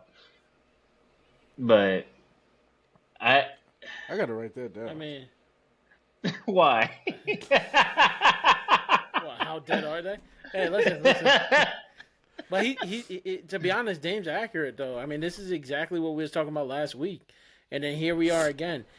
But I think the NFL also has something to do with this a lot because I remember when it was Laramie Tunsil, and something always comes out before the draft about a player that, for some reason, this guy was smoking with a gas mask on. I think it was with him. Yeah, I remember that. I remember that. Yep. And then it was Jalen Carter. I think was the following year, and then the year after that, I forgot who it was. But last year you didn't really need one because you had Shador. It was a Shador saga, so everybody wanted to know where he was going. So this year they don't have any big names like that. You already know where Mendoza's going. You know you have the layout of everything. So now you take one of these big pass rushers that's supposed to go to one of these top 10 picks or whatever, and now you're gonna watch him fall or see what happens. Because it was the same thing with like Johnny Manziel when you found out his family had a bunch of money and stuff like that. Tim Tebow, like you see this shit every year. It's the same song and dance. We just fall for it every single time. But the bigger question is why wasn't this like national news when he played a whole season? The beat reporters covered it up, right? Yeah, they said it happened in 2024. Yep. First of all, rest in peace to Destiny. Yeah, rest in peace. But that's wild that all of a sudden now he's going to the NFL and there's more money involved when we were just talking about NIL deals on top of that. So was he getting NIL money and it was just like whatever, and now that he's going to be potentially making larger amounts, they're like trying to do something to diminish this guy, or should we have reprimanded it in the beginning? Like I said, the kids are out of control now because it's speeding, is DUI, is driving under. It's the whole thing is very interesting to see how it plays out over time, and it always comes up right like 2 weeks or 3 weeks before the draft. They start dropping bombs. Because I guarantee you, there ain't gonna be another one that pops right before the draft. Like, well, you know what the draft does. You know what they do, right? Like, someone will get drafted, and it'll go something like, I don't know. Let's just say his name is I don't know. We'll just say Ruben Overshown. Yeah, Ruben Overshown. He's a running back in the draft. Yeah, his mom, she was a crack addict. She grew up and she raised him. His grandmother actually had to raise him, and he didn't know his dad until he was 21. This is his story. Or it's like they dive into the background of the parents. Yeah, his dad has been in jail since he was 15. Like, it's like, yo, bro, when they can't find no salt, they gonna find that shit. It's kind of crazy when you hear it and see it happen. Yeah, it's kind of wild, like, because you're like, where? I want to know if when white people watch the draft and they hear these stories, they're like, huh? Like, what does that have to do with anything? Because anytime I hear them shits, it's like, what is a 2024 accident where the parents were like, we don't want to. I actually have a quote here from the parents, and it's like, so if they're not like tripping on it, then what is the issue with the media and why are they picking it up? So this is a text, seems to be like a text message. It says, go ahead. It says yes. It says, yes, please. We received your request, so I guess they reached out to write an article. A potential article about our daughter, Destiny Betts, as her family. We remain deeply committed to honoring her memory in a meaningful and appropriate way. Destiny's passing was a result of a tragic accident that occurred several years ago. While the loss remains incredibly painful for our family, we have worked hard to find peace and move forward. At this time, we are not seeking public attention surrounding this tragedy and respectfully request that our family's privacy be honored. We also wish Mr. Bain the best as he continues his life and career. Thank you for respecting our wishes during this difficult matter. So it's like they're not normally families are kind of putting this stuff out, and there was a bunch of articles going on saying that the family was pressing charges and they were fixing to sue. That's why this came up around this time, but that's totally untrue. So it's like, I think they just like tearing down black athletes that have some type of dirt on them, and if they had to find something, it's just very sad that it has to come to this every single year. But I think we're kind of well equipped for the song and dance. Also, doesn't Laramie Tussle look like Viscera? That's what I was thinking when you were saying his name. Hey, listen. Hold on. This Here we shit go. comes Go ahead. out because the draft is fucking boring. If I'm being honest, you need some type of excitement to this shit. If you know the play-by-play, because we're going to talk about WWE in a second. I'm not trying to take no shots at WWE. But the reason why I stopped watching, like maybe like talk about 10, 15 years ago, is when you start to predict the sub-stories, nobody wants to watch the shit anymore. The product is bad. No matter how much you like the players or how much you like the basically characters, you're not gonna want to do the shit anymore. Yeah, you fucking asshole. Isn't that Laramie Tunsil though? All right, he pulled up Viscera, guys. That's why he called him an asshole. Hold on, man. Y'all not gonna convince me that he's not Laramie Tussle. They look like the same nigga, bro. Yeah, AI him in a Texans uniform. It's just him. Well, what that is he? football. Dolphins? No, he got he's traded a commander. again, right? He's a Commanders now. Yeah. He's on the Commanders now. I got you. I do think, to D's point, it's a non-starter because the draft is boring. But at the same token, it's kind of like we do have to talk about this. Even if it... You can't convince me that's not the same nigga, bro. That is. I'm sorry. That's the same nigga. Go ahead. Yeah, that look like Go ahead. Mr. mixed with the fuck is his name? I ain't gonna tell you no more. The fuck is his name? Birdman. Oh, Birdman. Yeah, Birdman. I ain't gonna tell you no more. Close us on this one, Dame, because we gotta talk about Diane Rossini real quick. I feel like we have Oh yeah, to. I forgot about that. Yeah. I feel like we have to. That kind of actually brings my point together, actually, because it's one of those things where it's like it may not be a huge thing to the masses, especially the family themselves are like, no, it was just a tragic accident. But like, if you kill somebody, I kind of need to know that, even if it was an accident. So that's probably why we're talking about it, because it's like, no, we need to know. Do we need to know that? Do we need to know that though? Like, do we really need to know if he killed somebody? Like, what the fuck does that matter? Okay, let's put it like this, right? Jalen Carter, we knew he killed somebody, but like, he just don't give a fuck clearly, because the next year he spit on a nigga. Like every year he was Jalen Carter that shit. He did. Huh? Dak started that. Oh, you're a shit. Cowboys fan. That's why. Got it. Dak Keep it started moving. that? Man, He did, anyway, but keep it moving. the fuck Keep it outta moving. Jalen Carter killed a nigga, right? And it seemed like he didn't really have no real, I guess from what we could see, because I can't tell you what he did outside of it, but there was no real like remorse about it. He just kept being a thug, and I hate to use the word thug because it's like thug is a substitute word for nigga, but he just kept being it, and it's like, yo. I mean, listen, bro, I'm in the NFC East. Y'all niggas can say whatever the fuck y'all want, make whatever faces y'all want. I got to face this nigga twice a year. So I see this nigga almost every fucking Sunday, and I watch like, exactly what the fuck he's doing. I would never. never say that to a black man, but they should have locked his ass up. Because right now he locking your quarterback up. Go ahead. I'm sorry.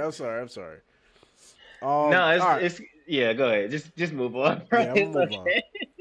All right. So as we know, gentlemen, Diana Rossini. Breaking news. This was actually like less than an hour.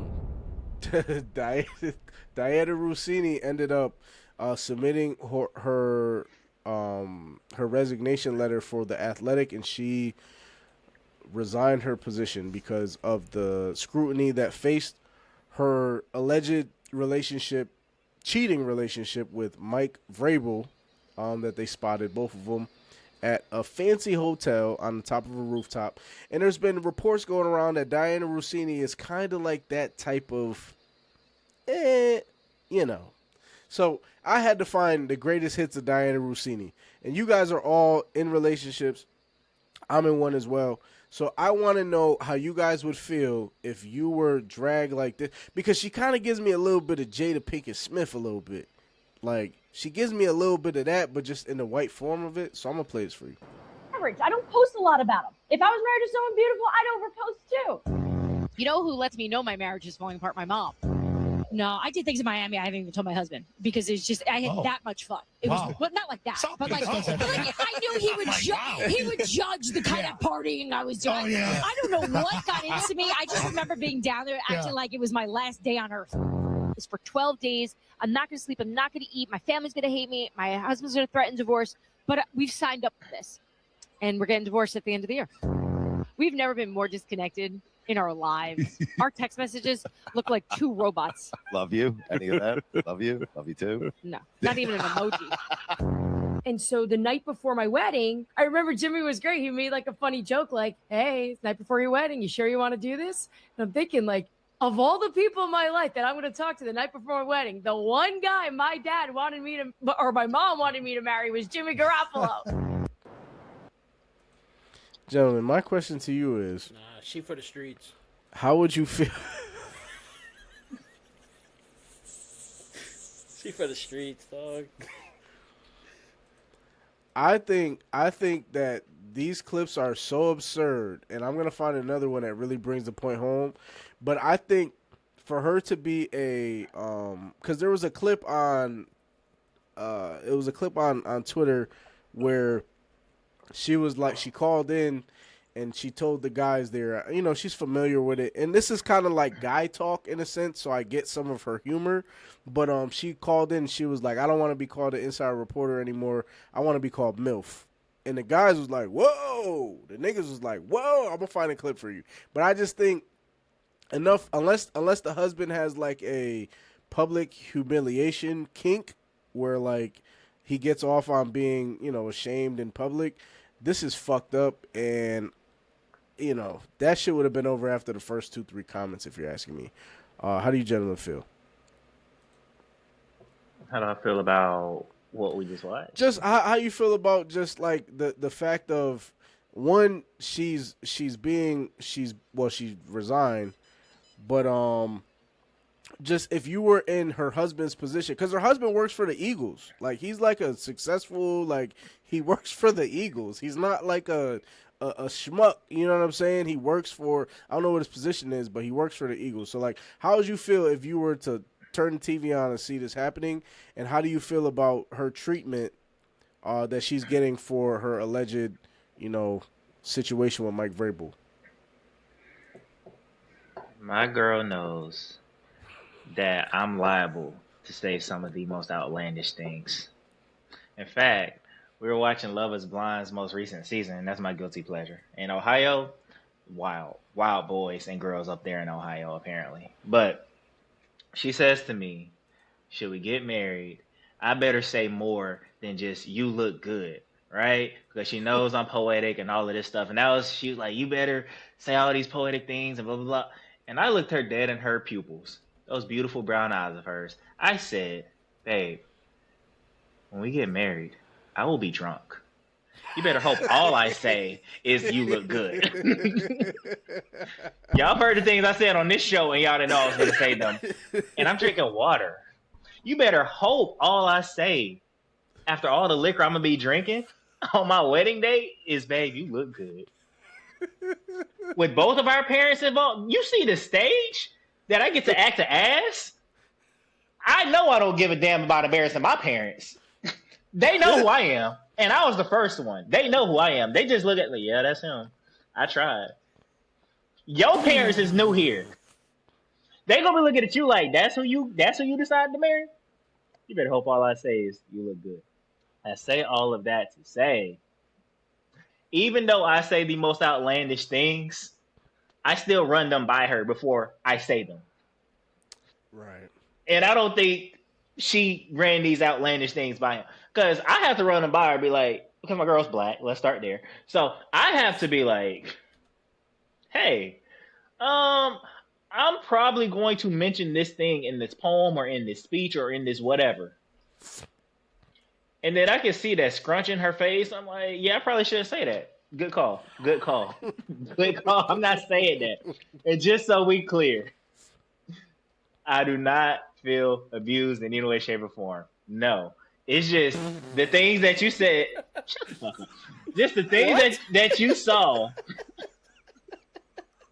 The things that you saw in the video are so absurd that I am like, how the hell did any self-respecting man allow this to go on for there to be a montage worth of fuckery? Well, yeah. So, I mean, I hear this all the time, right? I mean, you guys know the saying, happy wife, happy life, right? So I'm feeling like this might be this guy's deal. I never go by that saying. I hear it all the time. I've been married for 9 years now. Happy wife, happy life ain't the answer. I mean, and a lot of people could disagree with that. Happy spouse, happy house. Both parties got to be happy. So the fact that she's just publicly shaming this dude, now if it was a guy doing that, I mean, first of all, we would have said he was fucking. If a guy was doing that, he was fucking. You know what I mean? Like, but to be honest, she said it in so many words. The truth comes out at some point. I mean, if he would have known the things I was doing down there, come on, who the fuck wants to have that imagery in their head? Because now you can leave me up to thought. Now I'm starting to think, wait, can I trust you or can I not? You should never have that question about your partner.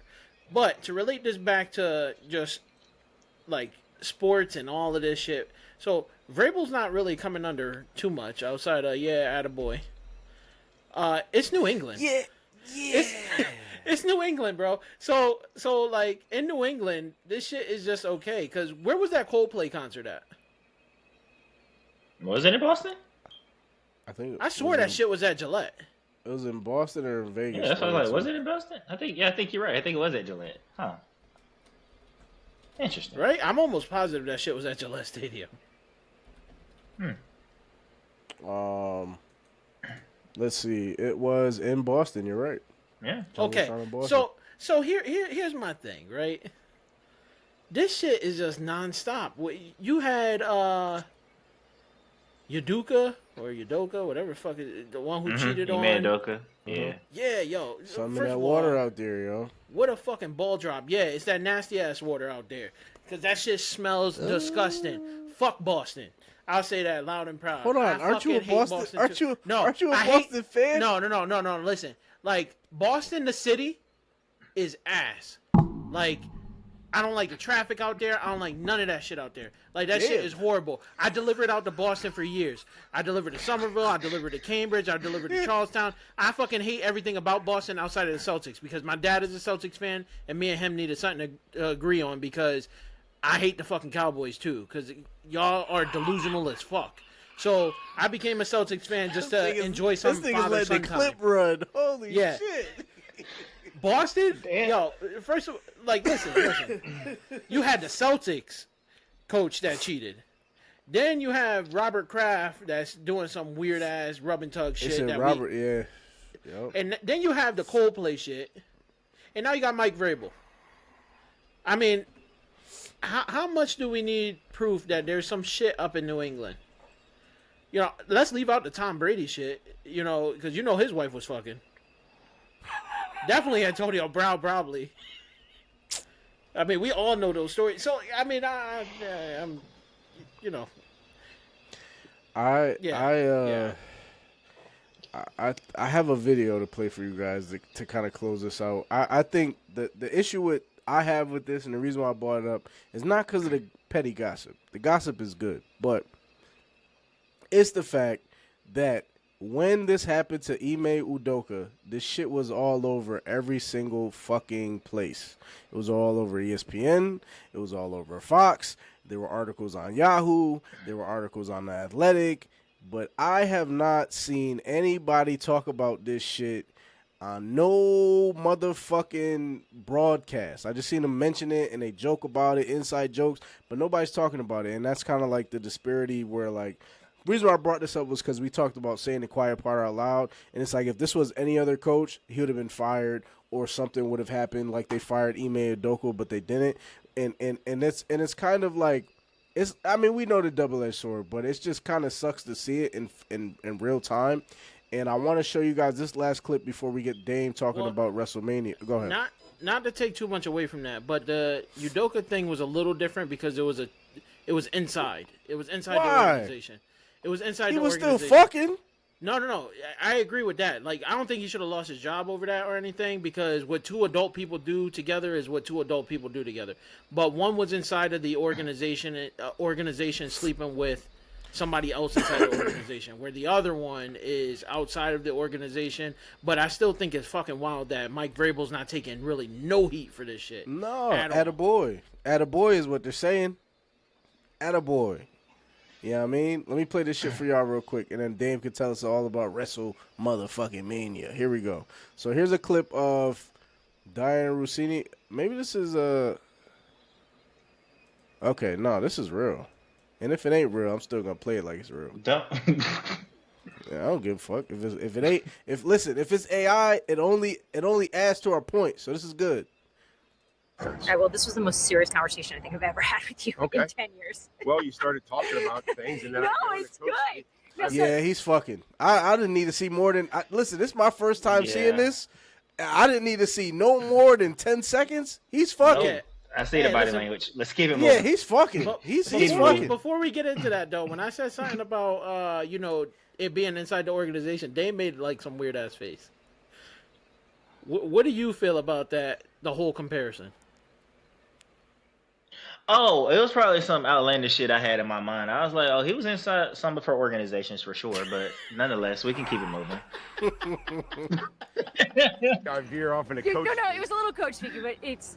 This is the first time I see Mike Vrabel's face be straight. You know what I'm saying? Every other time I see him in an interview, his shit is like. It's all fair, and I can see, and I think people listening and watching you understand what you're trying to build. So we got to have a little fun. They're not even making eye contact, ladies and gentlemen. All right. She know what he built. I figured we'd do 50 seconds for your 50th. 50 seconds for my 50th. Right, there's no way. I don't think I'll be able to get between through both this of in us. 50 seconds. Words are not our problems ever. In fact, I think we both probably talk a little too much, but we can do it. Start the clock. There's no clock. No, good. There's no I was clock. like, I'm looking for the clock. Just pretend. You probably have one naturally in your head, as a coach. Can 50 I borrow seconds. your whistle? No, Please? 50 seconds. No, 50 I just seconds. for every time a new question. No one wants to see that this actually thing. is. Yeah. Well, she sent a letter. I'm not going to play that part. Listen, All man. Add a boy.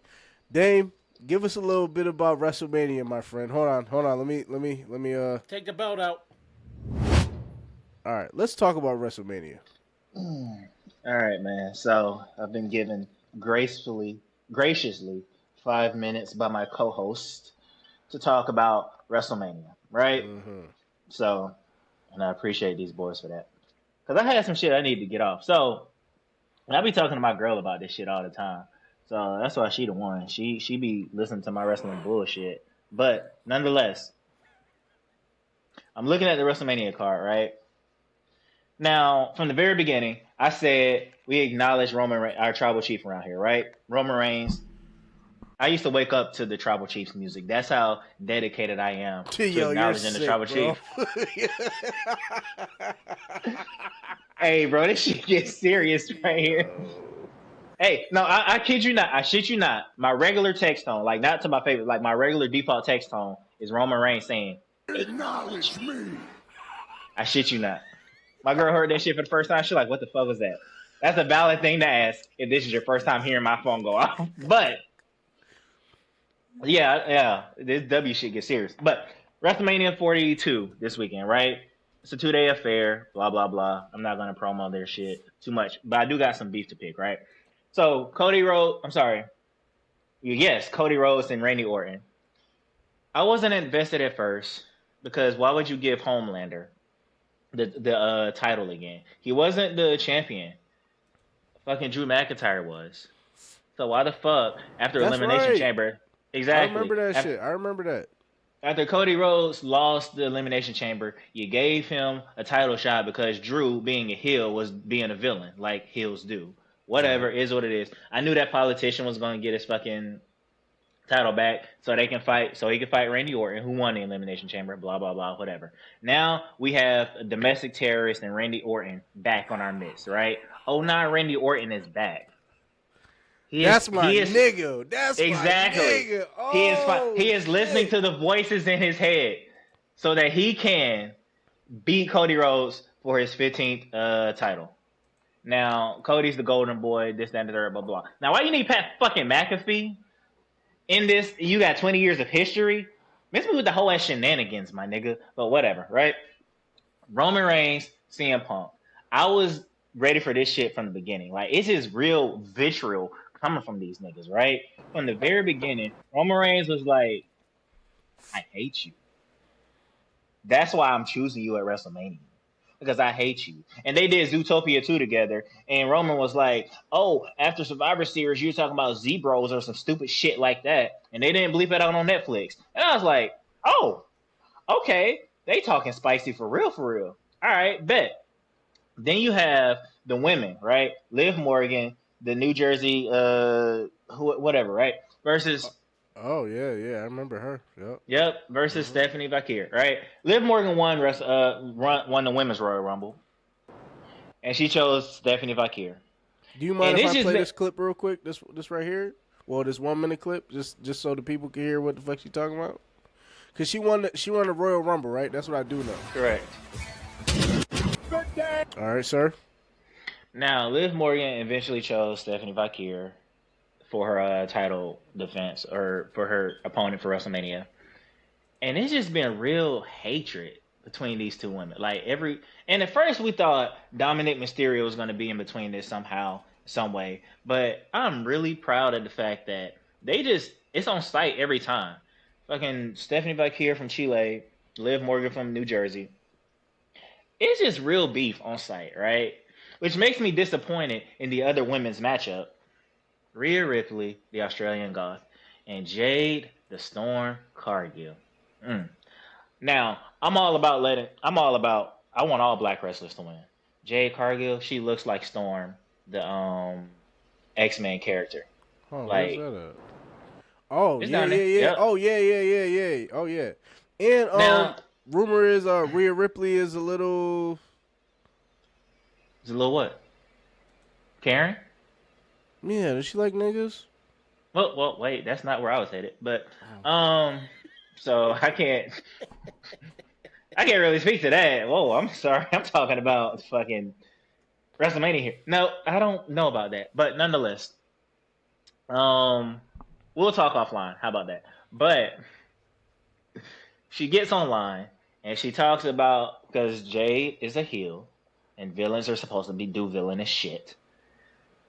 She gets online basically trying to sell the match, and Jade's like, "Oh, Rhea goes to creative about XYZ and blah blah blah." Okay, cool. And Rhea and the Mayo militia, they don't like that. So now we have this watered down feud of what was supposed to be two female powerhouses, and all we get is, oh, well, my muscles look better than yours, or mine is functioning, and mine is this, and this, that, and the third. And it's like, bro, like, the women of today have done so many great things wrestling-wise. And it's like, I want to support you, but I can't, because it's ass. I'm not interested. Now, I'm excited about Liv and Stephanie. I wasn't prepared for them to be as catty as they are. Like, every time I see it's on site. Trying to interview one of them, it's on site. The next one comes out of nowhere, whatever, right? It's on site. I'm also looking forward to Brock Lesnar and Obafemi. Brock is back? Yes, Brock is back. Oh, man. Who do you root for in this one, man? Obafemi, the fuck? That easy. So, like, there was nothing to think about. That is a match is like crack sells itself. I don't need to promo this. Just watch it. This nigga Look Brock at him. Lesnar is still ripped after all these years. Yeah. Damn. Obafemi's next up. Now, Obafemi's next up? For sure. All right. So, yeah, just watch his entrances and you'll see. So who these two niggas? Trick Williams and Sami Zayn. Who's these niggas? Trick Williams and Sami Zayn. I don't Sami like Zayn. that. I got my qualms with how that even worked itself out, so I don't really care about it. Now, Trick Williams, he is over with the crowd. Oh, my son is back. Who? My son is back. Rey Mysterio. He never left. Oh. He never left. Yeah, but he just, he do look a little. He never left. Oh, my niggas. Now, it's a 2-day affair, like I said. So I'm looking forward to Roman and CM Punk, and I'm a little interested in Cody and Randy and the other women's match I mentioned. But the one that I won't say most interested in, the one that really just got me, that I'm looking forward to, is Gunther versus Seth Rollins. Yep, that's the one. Now, this is the one. This match came out of left field because there was Gunther was just MIA. There was nowhere. And then 3 weeks ago, he just pulled up on Steph and just put him in a sleeper hold. And it was like, okay, we don't know storyline wise why you have beef with Steph. So then last night's episode of Monday Night Raw, Gunther was just basically now mind you, Gunther is Austrian. So imagine his accent. And his theme song is literally Symphony No. 9 in E minor. I shit you not. That is his theme song. So he be whooping niggas to that, coming out to that song, right? Just straight Beethoven. You know what I mean? So, but the premise of this beat, and now the rest of these matches, they have storylines that make sense and okay, it's long form storytelling. But the reason I like this one is because Gunther pulled up to Seth and was like, "Hey, I don't like you. Because I was sitting at home and you over here gallivanting, talking about you the best wrestler. No, you not. I am. I'm better than you, nigga, and I'm gonna prove it." Basically, it's the whole premise of this whole storyline. That's true hate right there. Nah, dead ass. It's like, no, I was at home, and when I was the champion, you were ducking me, and when you were the champion, you were ducking me. Nah, I'm not gonna sit up here and allow this shit. I know I was sitting at home, but you was on TV like I'm the best wrestler. I don't like that. So at WrestleMania, I'm gonna beat your ass at the company picnic Super Bowl. That's really what this is. Real beef, real hate, which is what we're all about. That's why I'm looking forward to Seth Rollins and Gunther. So now it's a lot of Gunther look it's like a lot of killer too. He look like a oh killer, yeah. boy. Oh, he's the one who retired John Cena. So Oh, for real? yeah. He retired Goldberg. He Oh, retired shit. AJ Styles. He retired John Cena. So yeah, Seth Rollins, you up next. And the only You reason ain't he not gonna retire Rey Mysterio is because that belongs to Dominic. You didn't say nothing about this AJ Lee and Becky Lynch joint. What's up with that? That's not hitting. Women's Intercontinental Championship.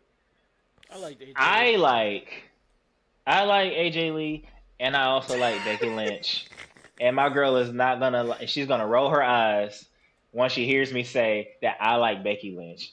My girl not even a wrestling fan, and she got real beef with Becky Lynch. That's how you know this storyline shit hits for real. Oh, so you really fuck with Becky? I mean, yeah. I do. Let me see this. Yeah, I do. Yeah. It's just not interesting enough to me to make me be like, oh man, I can't wait to watch this match, because it's just a matter of AJ Lee's been gone for like a decade, and Becky Lynch is on the way out, so she's just having fun. Wait, AJ Lee Unlike- used to skip to the stage, right? Yep, she still does. Now, mind you, Seth Rollins is Becky Lynch's husband in real life. So yeah, which is funny to me. And then AJ Lee is CM Punk's wife. So. Oh, okay. So they got their wives in the game. Okay. Yeah. So it's a. We didn't see much I'm going to tune in. You didn't say much about Stephanie Vaquero. What do you want me to say? Like, dope sells itself sometimes, bro. Like, yeah, I'm gonna be watching. I'm I gonna be know watching you on will. my illegal website. Yeah, I know you will. Yeah. I was just thinking storyline wise, like, but I did say I'm looking forward to Liv and Steph, because I'm like, oh, I thought this was gonna be like, just some girls who just don't really like each other. No, they hate each other. At least storyline wise, they hate each other, and I'm okay with that. They are what Rhea and Jade was supposed to be for me. And Rhea and Jade not hitting, because it's just, oh, my muscles are big and mine are functional. It's like, nah, I need hatred. That's what this show was founded upon. Hatred. Yeah, it's too much. It's Rhea. I mean, I think it was the year before Rhea Ripley fought what's her name, Liv Morgan, right, in WrestleMania. That was real. That was dope. I watched that. That was dope. That was hard. Yeah, so I'm like, I'm not interested in this. Y'all just. Roman went from day one and told CM Punk, I hate you. Like, I really hate you, bro. Basically. And then 2 weeks later, CM Punk was like, I should have buried you next to your dead father. Like, that's what, you see what I'm saying? That's the type of hate that's happening over here in the men's division. Now, to be fair, Becky, I'm sorry, Liv and what's his face? Liv and Stephanie. They've been going right now. I hate you, nigga. Let's die. Damn. Liv and Stephanie, they've been going at it. AJ Lee and Becky Lynch, it's fine. They don't like each other, and we know it, so whatever. But it's just not as interesting. Like, Randy Orton is 09 Randy Orton, so yeah, the domestic terrorist is on our hands. So that's real hatred to Cody Rhodes. Like, damn, y'all signed a contract and then bam, you know what I'm saying? So. I need that. And then for Gunther to be like, nah, the only reason I want to go to WrestleMania is like, you've been talking all that shit at work, talking about some you the best. Nah, let's lace them shits up. I've had enough. Basically, like we gonna figure out who's the best. The company picnic Super Bowl is next week. I'm beating your ass in front of our bosses. My final question for you is, if this, we don't know, we speculate. If Tom Brady was to come out, where would he be coming out? Where should I be looking to see if Tom Brady might potentially make an entrance? At the commentator booth. Nah, he's gonna come out and fight. I think my predictions is he's gonna fight. I don't know what match, because that's all I can tell you. I think he'll be at WrestleMania next year. Now I know WrestleMania is in Vegas this year, and the Raiders and all that jazz. Connect those dots, but he'll probably make a guest appearance of sorts. He'll probably interfere with something. I wouldn't be surprised if he interferes with the Cody Randy Orton match. I don't know. Yeah. It's just, like you said, just speculation. What if he's Cody's Pat McAfee? Ooh, that would be interesting, but I don't see that happening. You heard it here first. You heard they it got here different. first. No, well, stop. We'll unhear that shit, nigga. Strike that from the record. How about that? So, breaking news. Tom Brady's coming out with Cody Rhodes. Breaking news. well, here's why I say I don't think that's gonna happen. Is because they don't have the same values. Tom Brady was willing to throw his family away just to go fight for another Super Bowl ring. Cody Rhodes is not doing that. Cody Rhodes has a list. You said he has a lisp? A lisp, yes. All right, man. I gotta write that one down. We don't discriminate here. Jesus, man. I'm not discriminating. I'm pointing out that he has. That's crazy. No, I fuck with Cody. My wrestling niggas don't think I fuck with Cody because every time I get a chance, I remind them that he's not from Atlanta. He's from Marietta, which is not Atlanta. Marietta, Georgia? So, yeah, that's exactly. Which did is you put up the not pussy? Atlanta. What? What? Did you? What? Trey, Did you out do of that? pocket. I said not Atlanta. Oh, I thought he was going like this. You know when niggas do like this? That's like that pussy niggas. No, I was doing the video where old girl was like, "It's not Atlanta." You never seen a nigga go like this and be like, "This nigga's a bitch." Not the whole shit. I'm doing it. I'm doing it higher right, to show man. y'all. All right, man. Fuck you. All right, man. Yeah, all right, man. Is right. Because what the fuck is you talking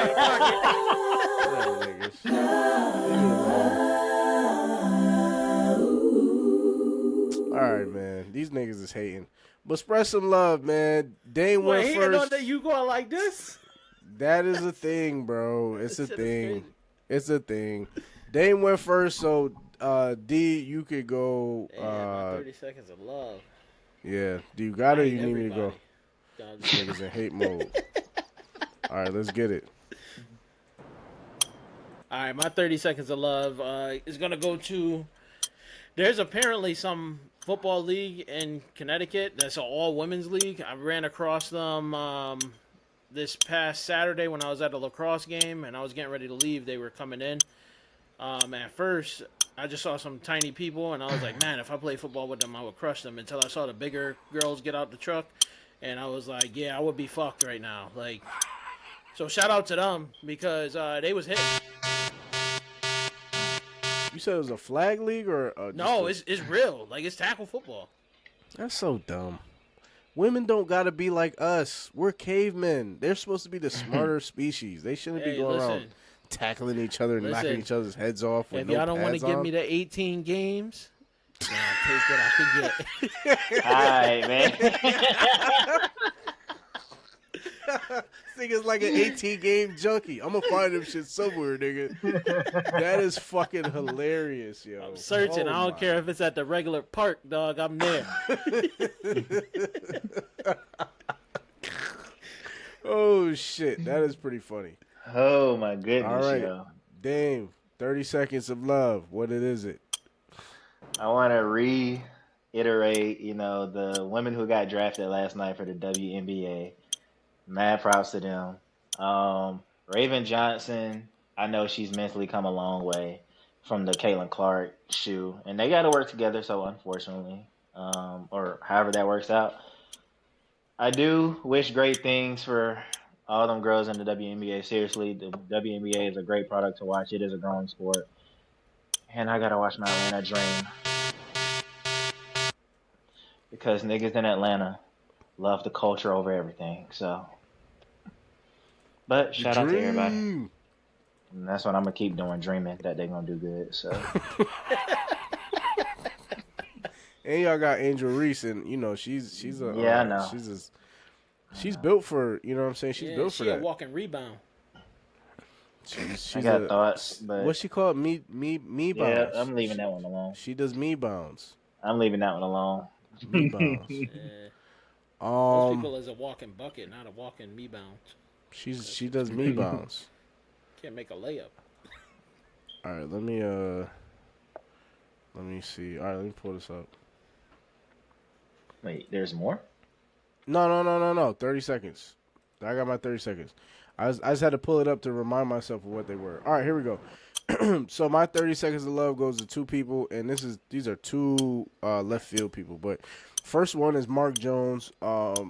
He's a hell of a commentator for ESPN. He called his last game. He was crying with drawing a blank on her name on their last broadcast. Doris Burke. It was beautiful, and it was great to see. And he will be missed. In this last 8 seconds, I'm showing love to Alex Jones. He's saying fuck Trump, and I'm with him. Co-sign on that. Fuck Trump.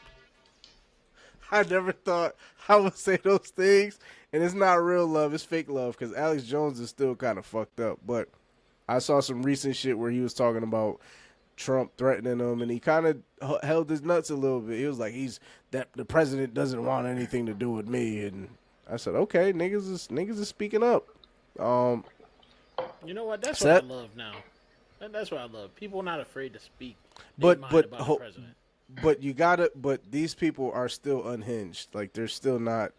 He got 8 seconds because it's like that was probably a little bit too much. It's the same dude who said something about, Sandy Hook. So I just like that he stood up. You know what I'm saying? But yeah, that's it, man. That's the show, gentlemen. That's the show. Let's get a little cheers.